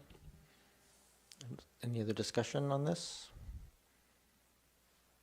I'll give my 2 cents and take other conversation. I think this is almost sort of splitting hairs. I think the motion as laid out is 100% supportable in its intent. I do think that we're better off to just ask everybody to reapply, make it as easy as possible, indicate to them that the intention is to reappoint anybody who wishes to resign, but give that ability to renew for 1 or 2 years, just to make sure that we're not losing that staggering and the other abilities of that. So my take on this one is I think that the intention is absolutely right, but I think practically speaking, we're better off to just follow the process and make it easy for people to reapply. But I'm happy to listen to any other points of view here. I don't see any other hands sticking up on this. Okay, I'm going to call the question. So the motion on the floor is to renew for 1 year all the existing members. Any other discussion before I call the question? Not seeing any. All those in favor? Apologies. Did you say 1 year or 2 to 3 years as written on the document? No, it would be for, I believe it was for 1 year was the intention as laid out by Ms. Morden. That's not the motion that I seconded. Okay, so sorry, I'll be able to get some clarification from the mover, Councillor Green. I believe it was to renew for the following year. Was it as written, or was it for 1 year? Sorry, I thought you said as written. No, I said for 1 year. For 1 year, I apologize. That's okay. Thanks for that clarification, Councillor Zelka. It's just we always want to make sure we're clear on what we're voting on. So the motion here is to renew all current members for 1 year. Don't see any other discussions. We'll call the question. All those in favor? And those opposed? I have Councillor Zelka, Ney, Braithwaite, Patterson, Appleton, and Murdoch opposed, so that fails. So I need another motion here. I move that we ask the advisory body participants. Actually, hold on a second. We may not need any motion here if I'm thinking about this correctly. We're essentially following the process. Ms. Morden, can we just leave it in staff's hands to make this appointment and application process as seamless and easy as possible, with the expression of our thanks for the work done and our intention of renewing people if they're willing to serve? Yes, absolutely. That Okay. works. So there's actually no motion required on that then. Sorry, I just lost my screen there. No motion required. We'll follow the process as laid out, and we can certainly develop an abbreviated application form for any of the possibly returning applicants. Great, thank you very much. Any other motions related to that before I move on? I'm not seeing any. So thank you for catching that, Ms. Morden, and giving us the opportunity to have that discussion. So I'm back now to the advisory bodies. There is as I said, I was going to do this relatively, I'll put that in quotes, simpler one of the Finance Committee. Now, I think Councillor Patterson, you were most instrumental in sort of making this request. Perhaps just, we need two parts of this really. The one is to give direction to come back with if council's interested, it wouldn't tie us in establishing a finance committee, but to direct staff to come back with some suggested terms of reference. But if that's the will of council, then the second part would be really to get as much clarification as possible as to what the expectation of that body would be as laid out in the report. There's quite a few different potential frameworks of that, and I think they would have to be structured quite differently depending on what the expectations were. So I'm going to turn to you, Councillor Patterson. I didn't tell you that ahead of time, but I'm going to turn to you just if you could maybe start us off with what your thoughts were on this in terms of the deliverables of such a committee. Thank you, Mayor, and I do appreciate the report put forward by staff. I think definitely some clarification is required because some of the outline I think was a lot broader than the framework that I was anticipating. I believe it's good municipal governance to have both a governance and a finance committee, but I see the finance committee as assisting, advising, and making recommendations to council regarding the fulfillment of council's oversight and responsibilities relative to district financial reporting, external audit requirements, asset management, internal controls, and compliance with within financial regulations and policies. And we do have now a number of policies, and I credit Mr. Payne certainly with his work on getting the policies put together, because that is certainly a step forward from what we had before. But it's really just a good oversight. There are still things that I think that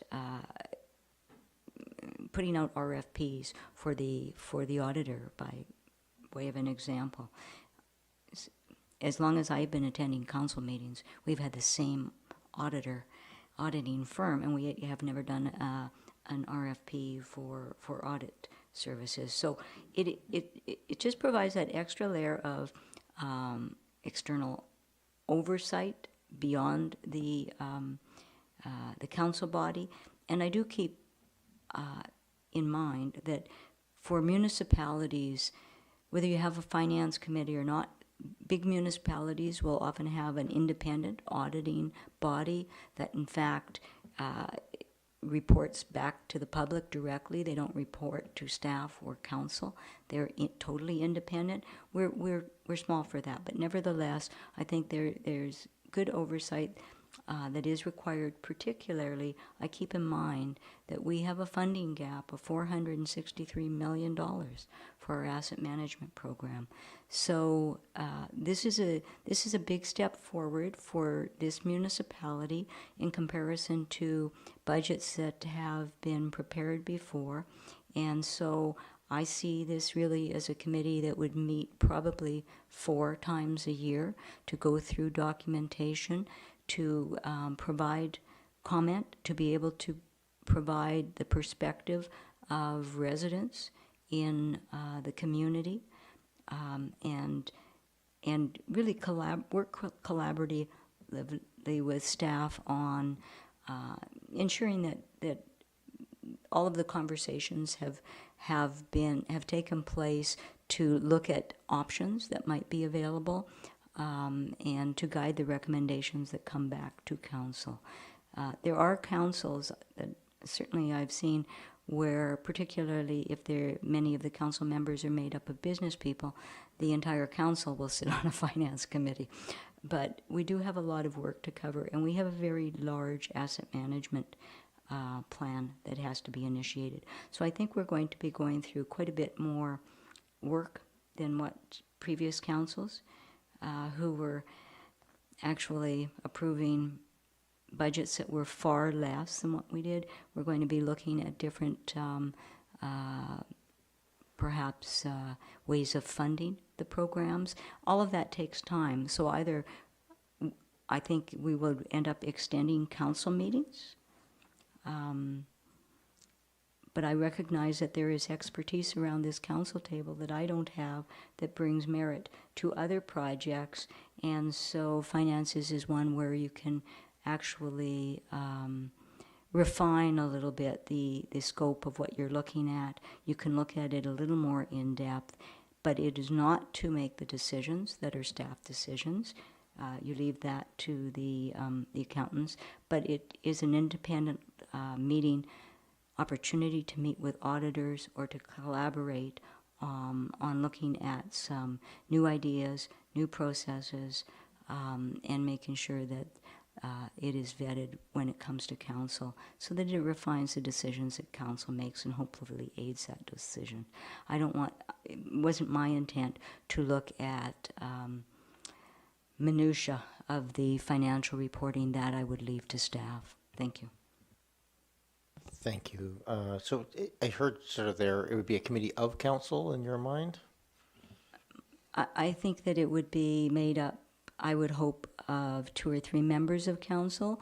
Ideally, I would like to see one external person who was knowledgeable or perhaps was a professional in financial affairs, again, for the broader lens of transparency and bringing the community perspective to the table. I think that's very useful because having the community perspective often asks the questions or gets the information framed in a way that brings clarity to the community.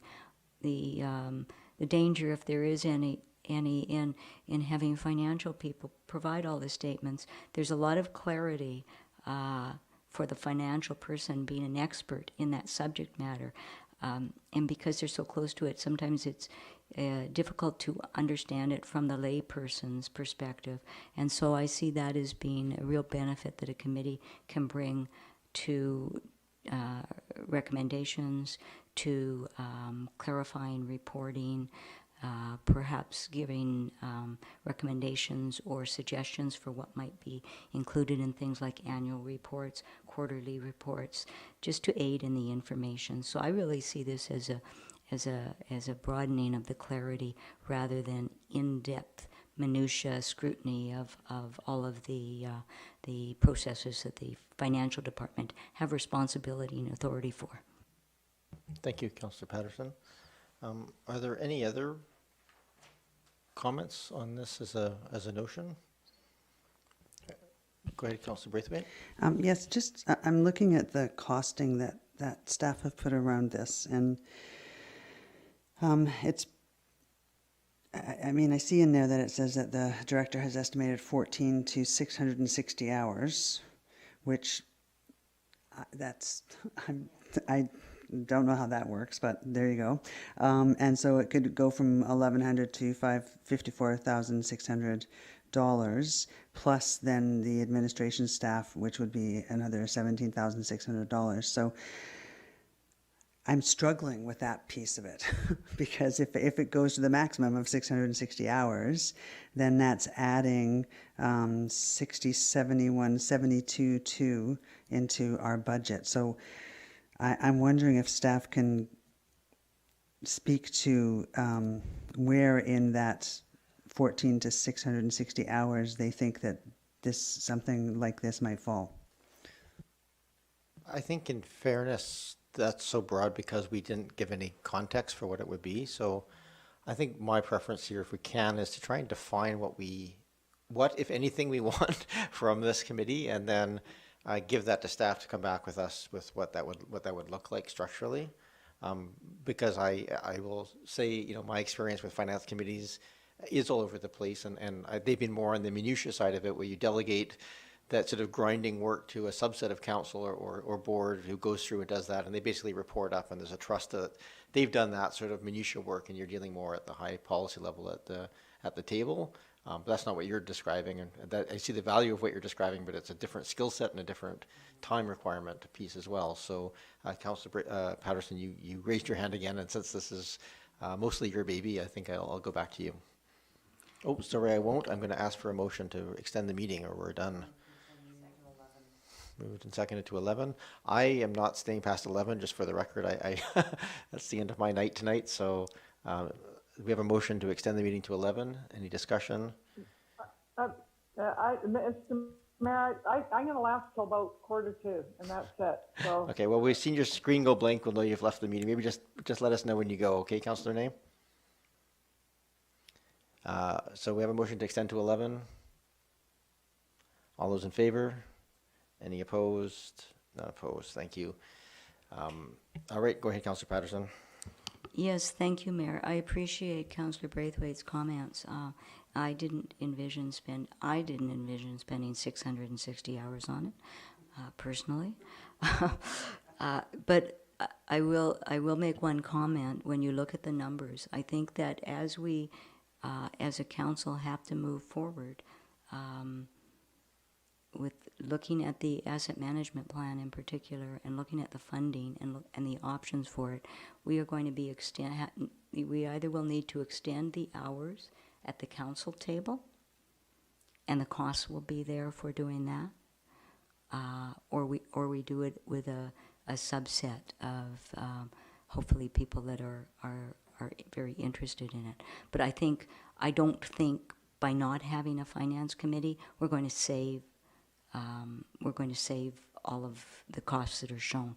I think the time will still be utilized.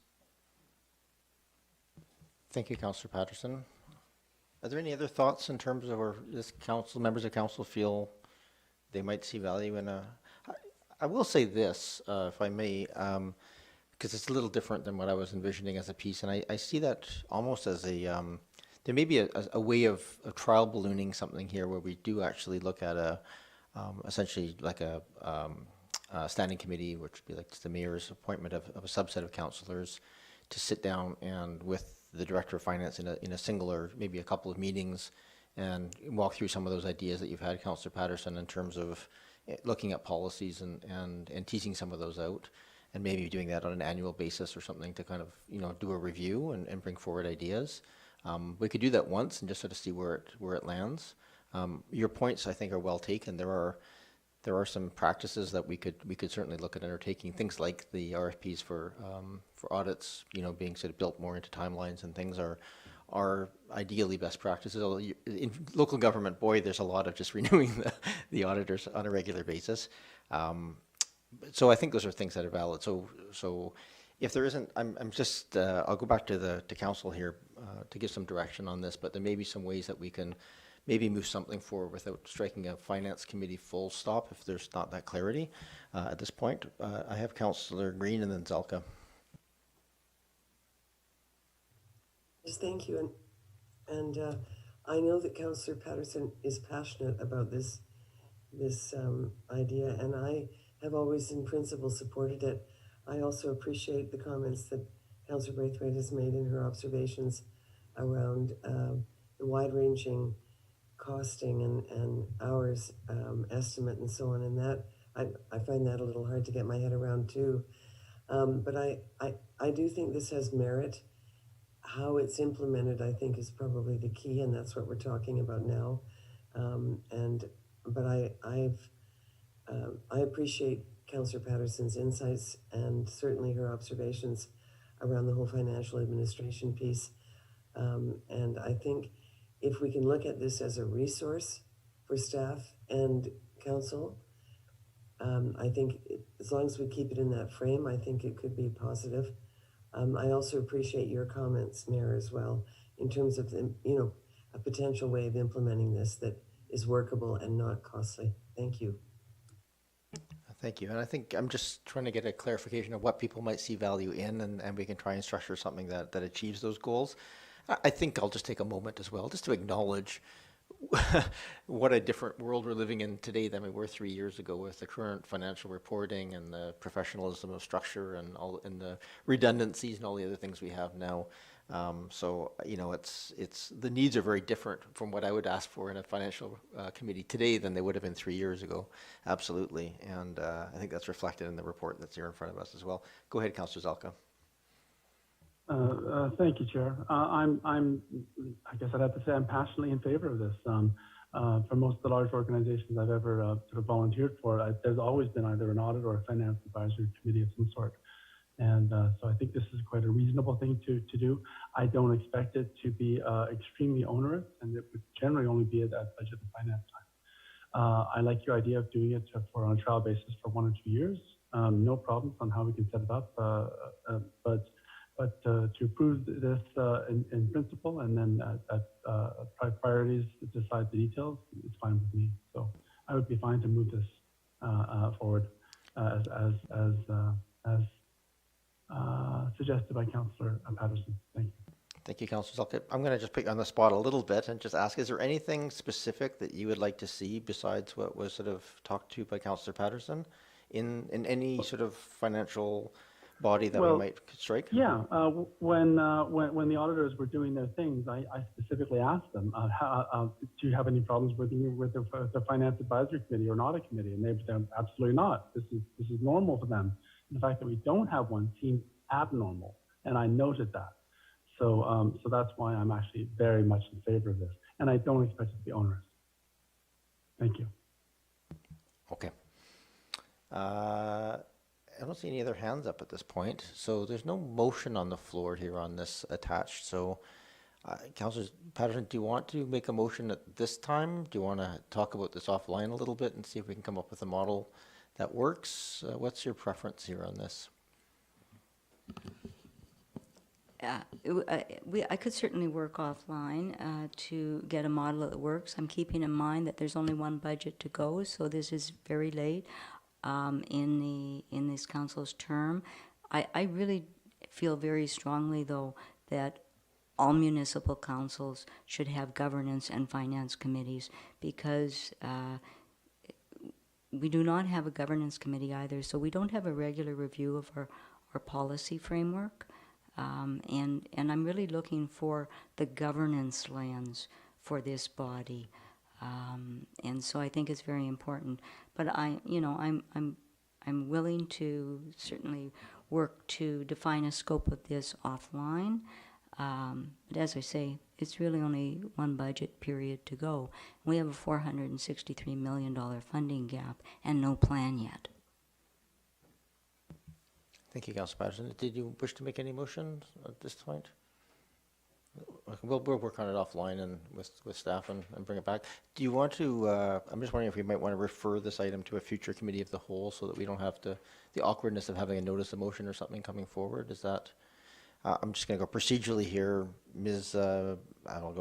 Ms. Williams probably is if we want to just take this out of this room and I was curious if there was any other sort of clarity from the committee in terms of what the scope would look like, but not having much more here, I think it's reasonable to take this offline with Councillor Patterson and bring back something a little bit more structured to council for consideration. Is a referral to a future committee of the whole appropriate on something like that? Because I'm not sure we'd have that in time for the strategic planning, but we might. Thank you, Your Worship. Yes, certainly if you're wanting to do a tabletop workshop on determining what you would want from a mandate in the terms of reference for a committee, referring this to a future committee of the whole meeting would give you that opportunity to do that. Councillor Patterson, I would suggest we refer this matter to a future committee of the whole, just because otherwise it kind of goes into limbo in terms of it coming back to the council table, and I think it's something. But if you want to just look at that procedurally after we have that offline conversation. Then I will move that we refer this to a future committee of the whole, but I would then like a date set to work to.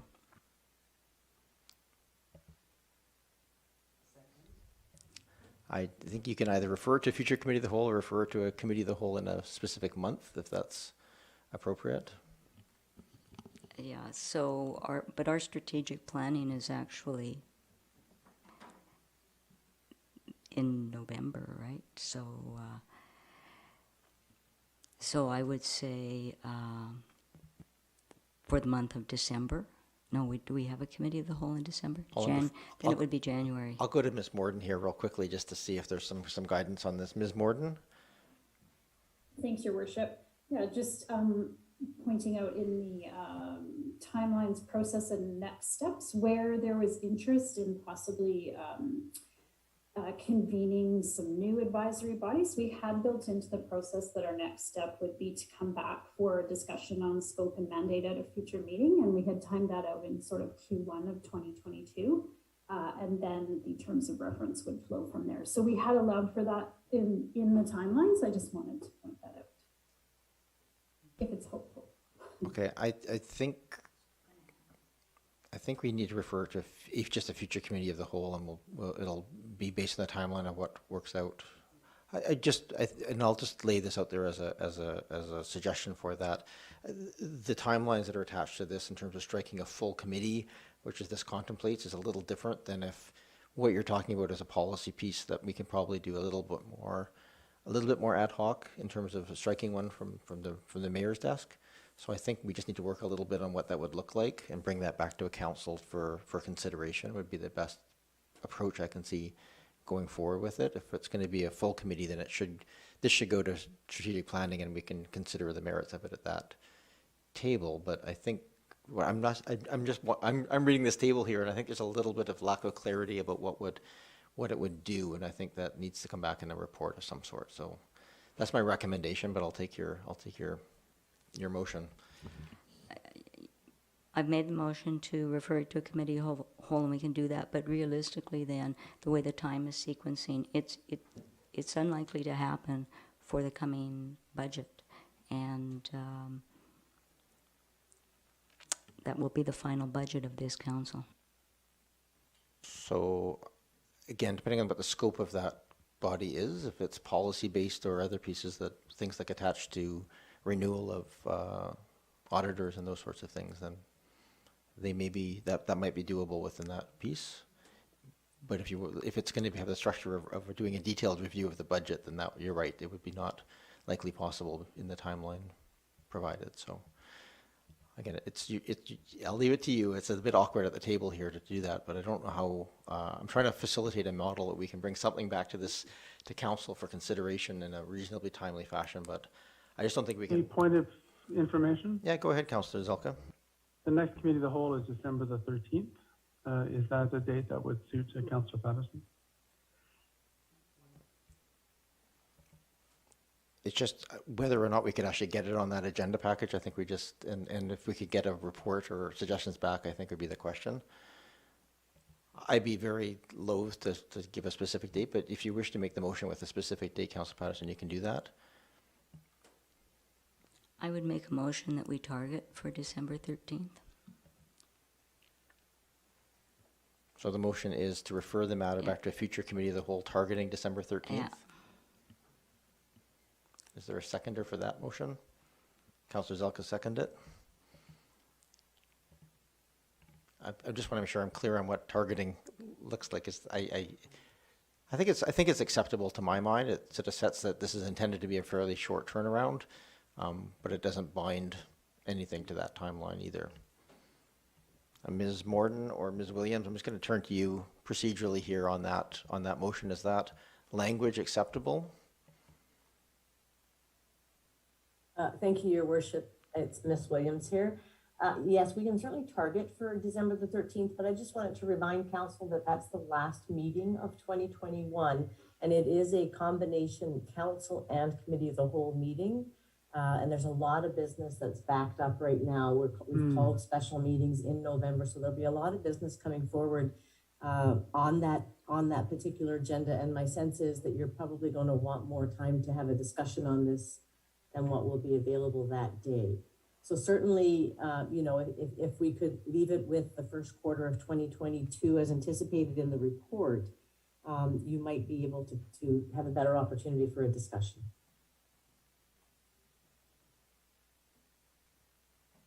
I think the motion is standing right now, is it, Councillor Patterson? Yeah, I will leave the motion as standing. I think it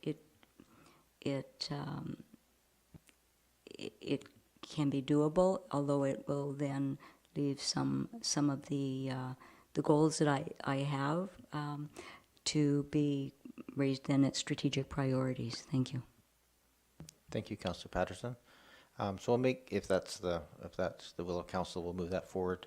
I will do what I can to work with you and with staff to see if what we can bring back is in terms of a report. It needs something more tangible, I think, for council to contemplate to move that forward in a more meaningful way.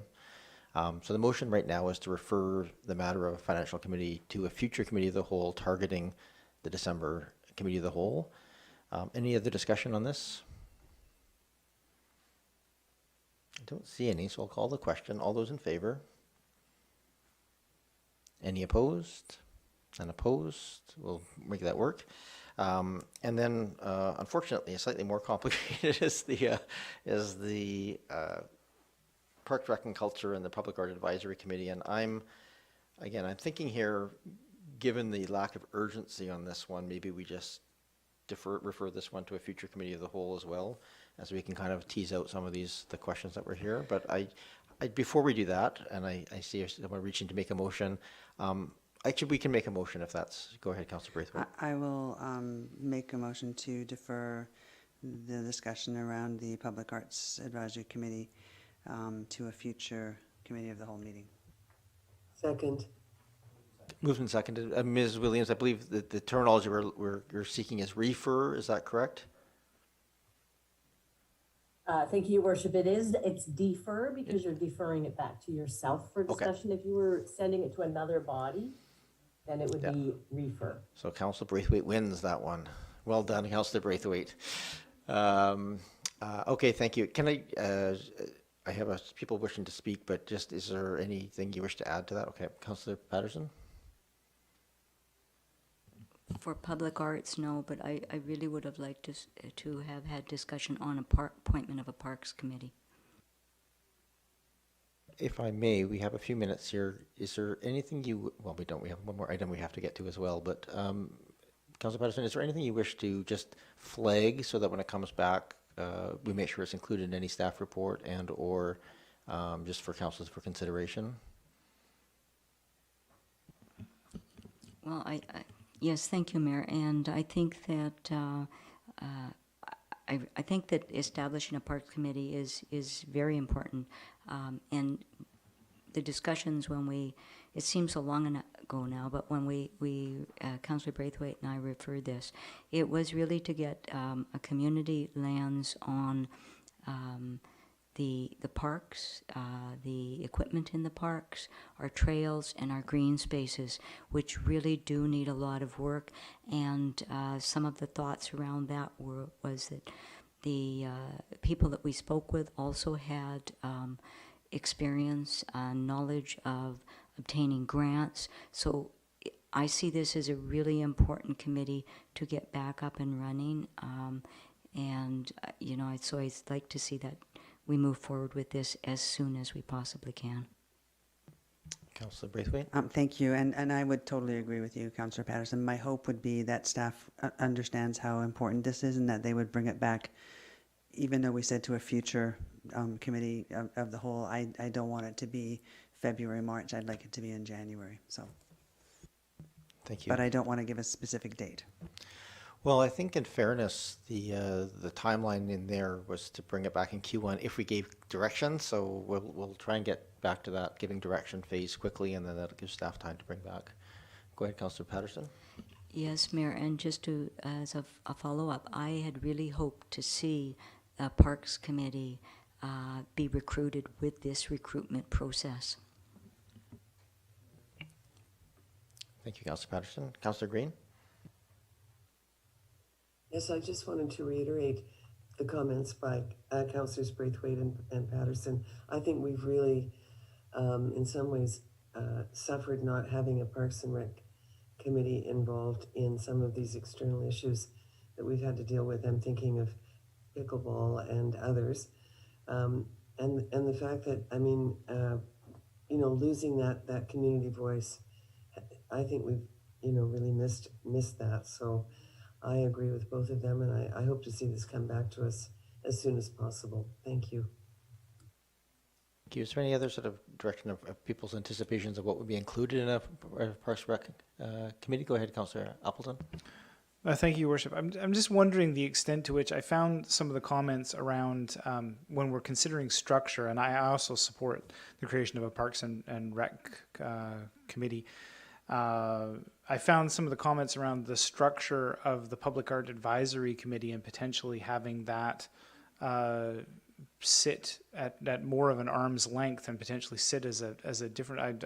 I read Councillor Braithwaite and Councillor Patterson's report and found some of the things in there quite interesting and some maybe counterintuitive to what I would have originally thought. So potentially, I'm not sure whether we're in a place to evaluate how the pack might exist in a more arm's length format in order to be more independent and to address some of these issues of political involvement that have been brought up. So I'm not sure whether that's something that staff can even speak to or address at this point or include on a short timeline. But I'm interested in evaluating that, much in the same way that the Heritage Foundation exists in a different respect as the Heritage Commission does.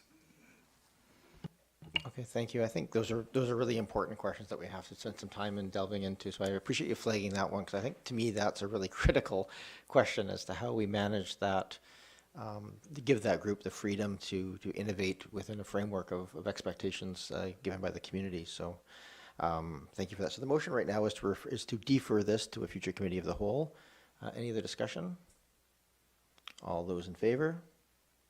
Any opposed? None opposed? I note that Councillor Ney... excuse me. Oh, sorry, Councillor Zelka? I wish to oppose. I would hopefully we would deal with this immediately, but I'll oppose. Okay. Thank you for clarifying, and that passes. Moving on to the last item on the agenda, Ms. Morden, we have survey results, situational update for single-use plastics. If you could provide a brief overview of this. We have the report in front of us. Go ahead, Councillor Appleton. Your Worship, I think for that last item, we didn't specifically speak to the public engagement framework component that was in that report, and I think it may have been covered in our earlier discussion, but we didn't specifically deal with how we were going to respond to that to staff's request for direction on that point. Okay, sorry, my apologies. I will move back. Sorry. Scrolling through the report here. So on page... About midway, you can also see the recommendation about midway through page two of the staff. Sorry, my apologies. You're right. I left that part out of my piece. So would it be appropriate, Your Worship, to again also defer this to a future meeting pending information to be received on? We've given some direction on public engagement or the development of policy around public engagement. So I would think that some of this would be informed by that. So would it be appropriate to defer this pending council's discussion during strategic planning of potential public engagement policy? Entirely sure what the motion was, so if I can just get that worded as a motion, I'm happy to take that.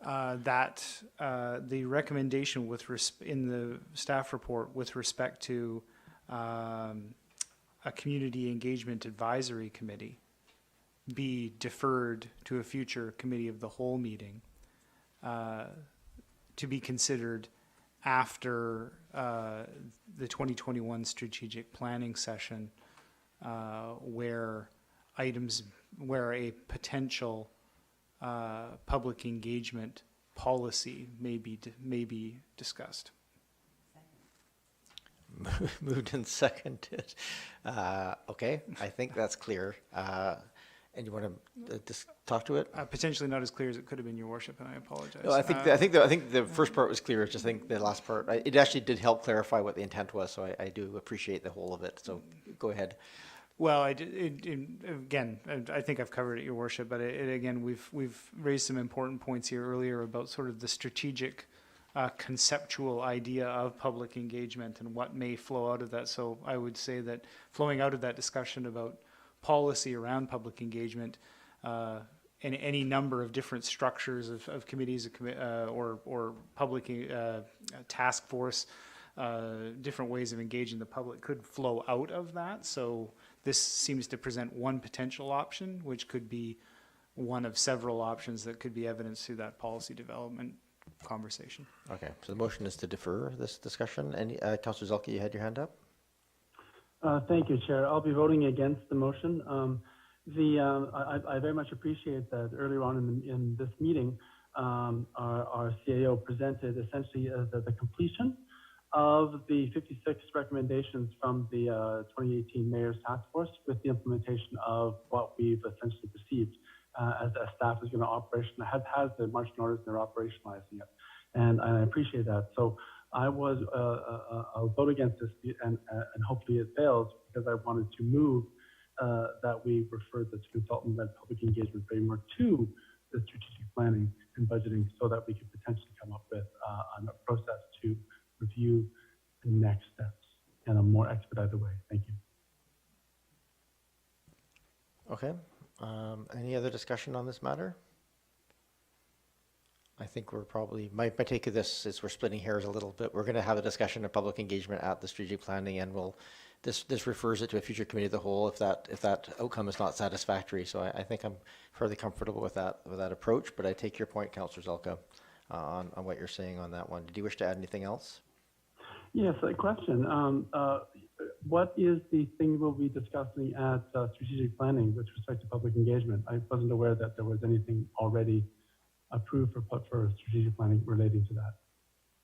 Help me understand, please. I might go to staff, or I might go to Councillor Patterson, who made the motion to. Do you have your motion and handy? I will just go Not back the whereas up here to see what I typed in. Let me see. Yes, it said the motion was, whereas public input into decision. Just the motion, please. Okay, and be it therefore resolved, the council directs staff to bring a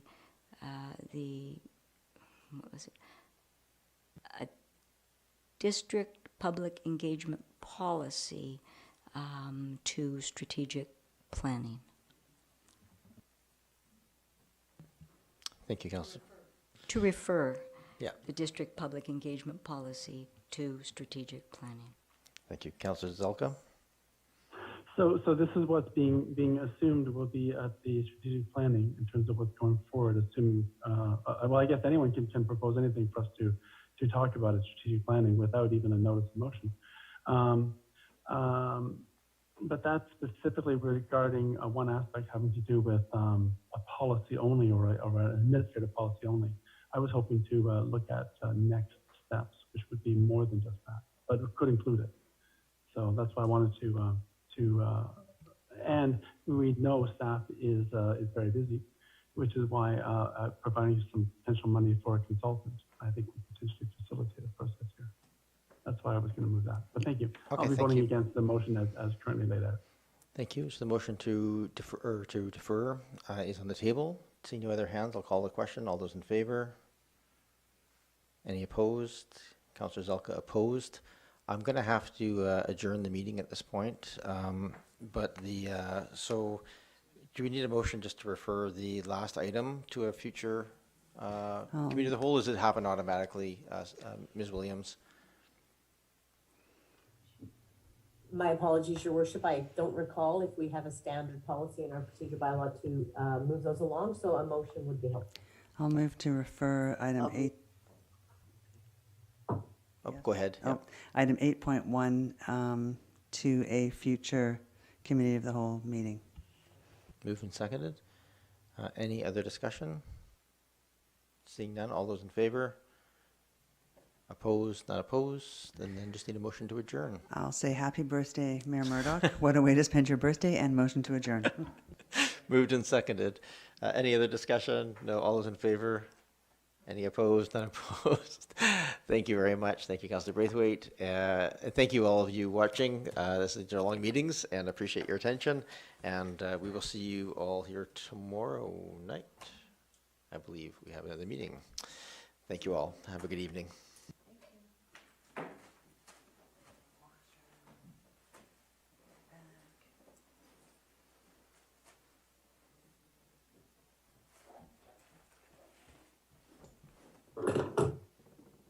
The meeting has ended, you.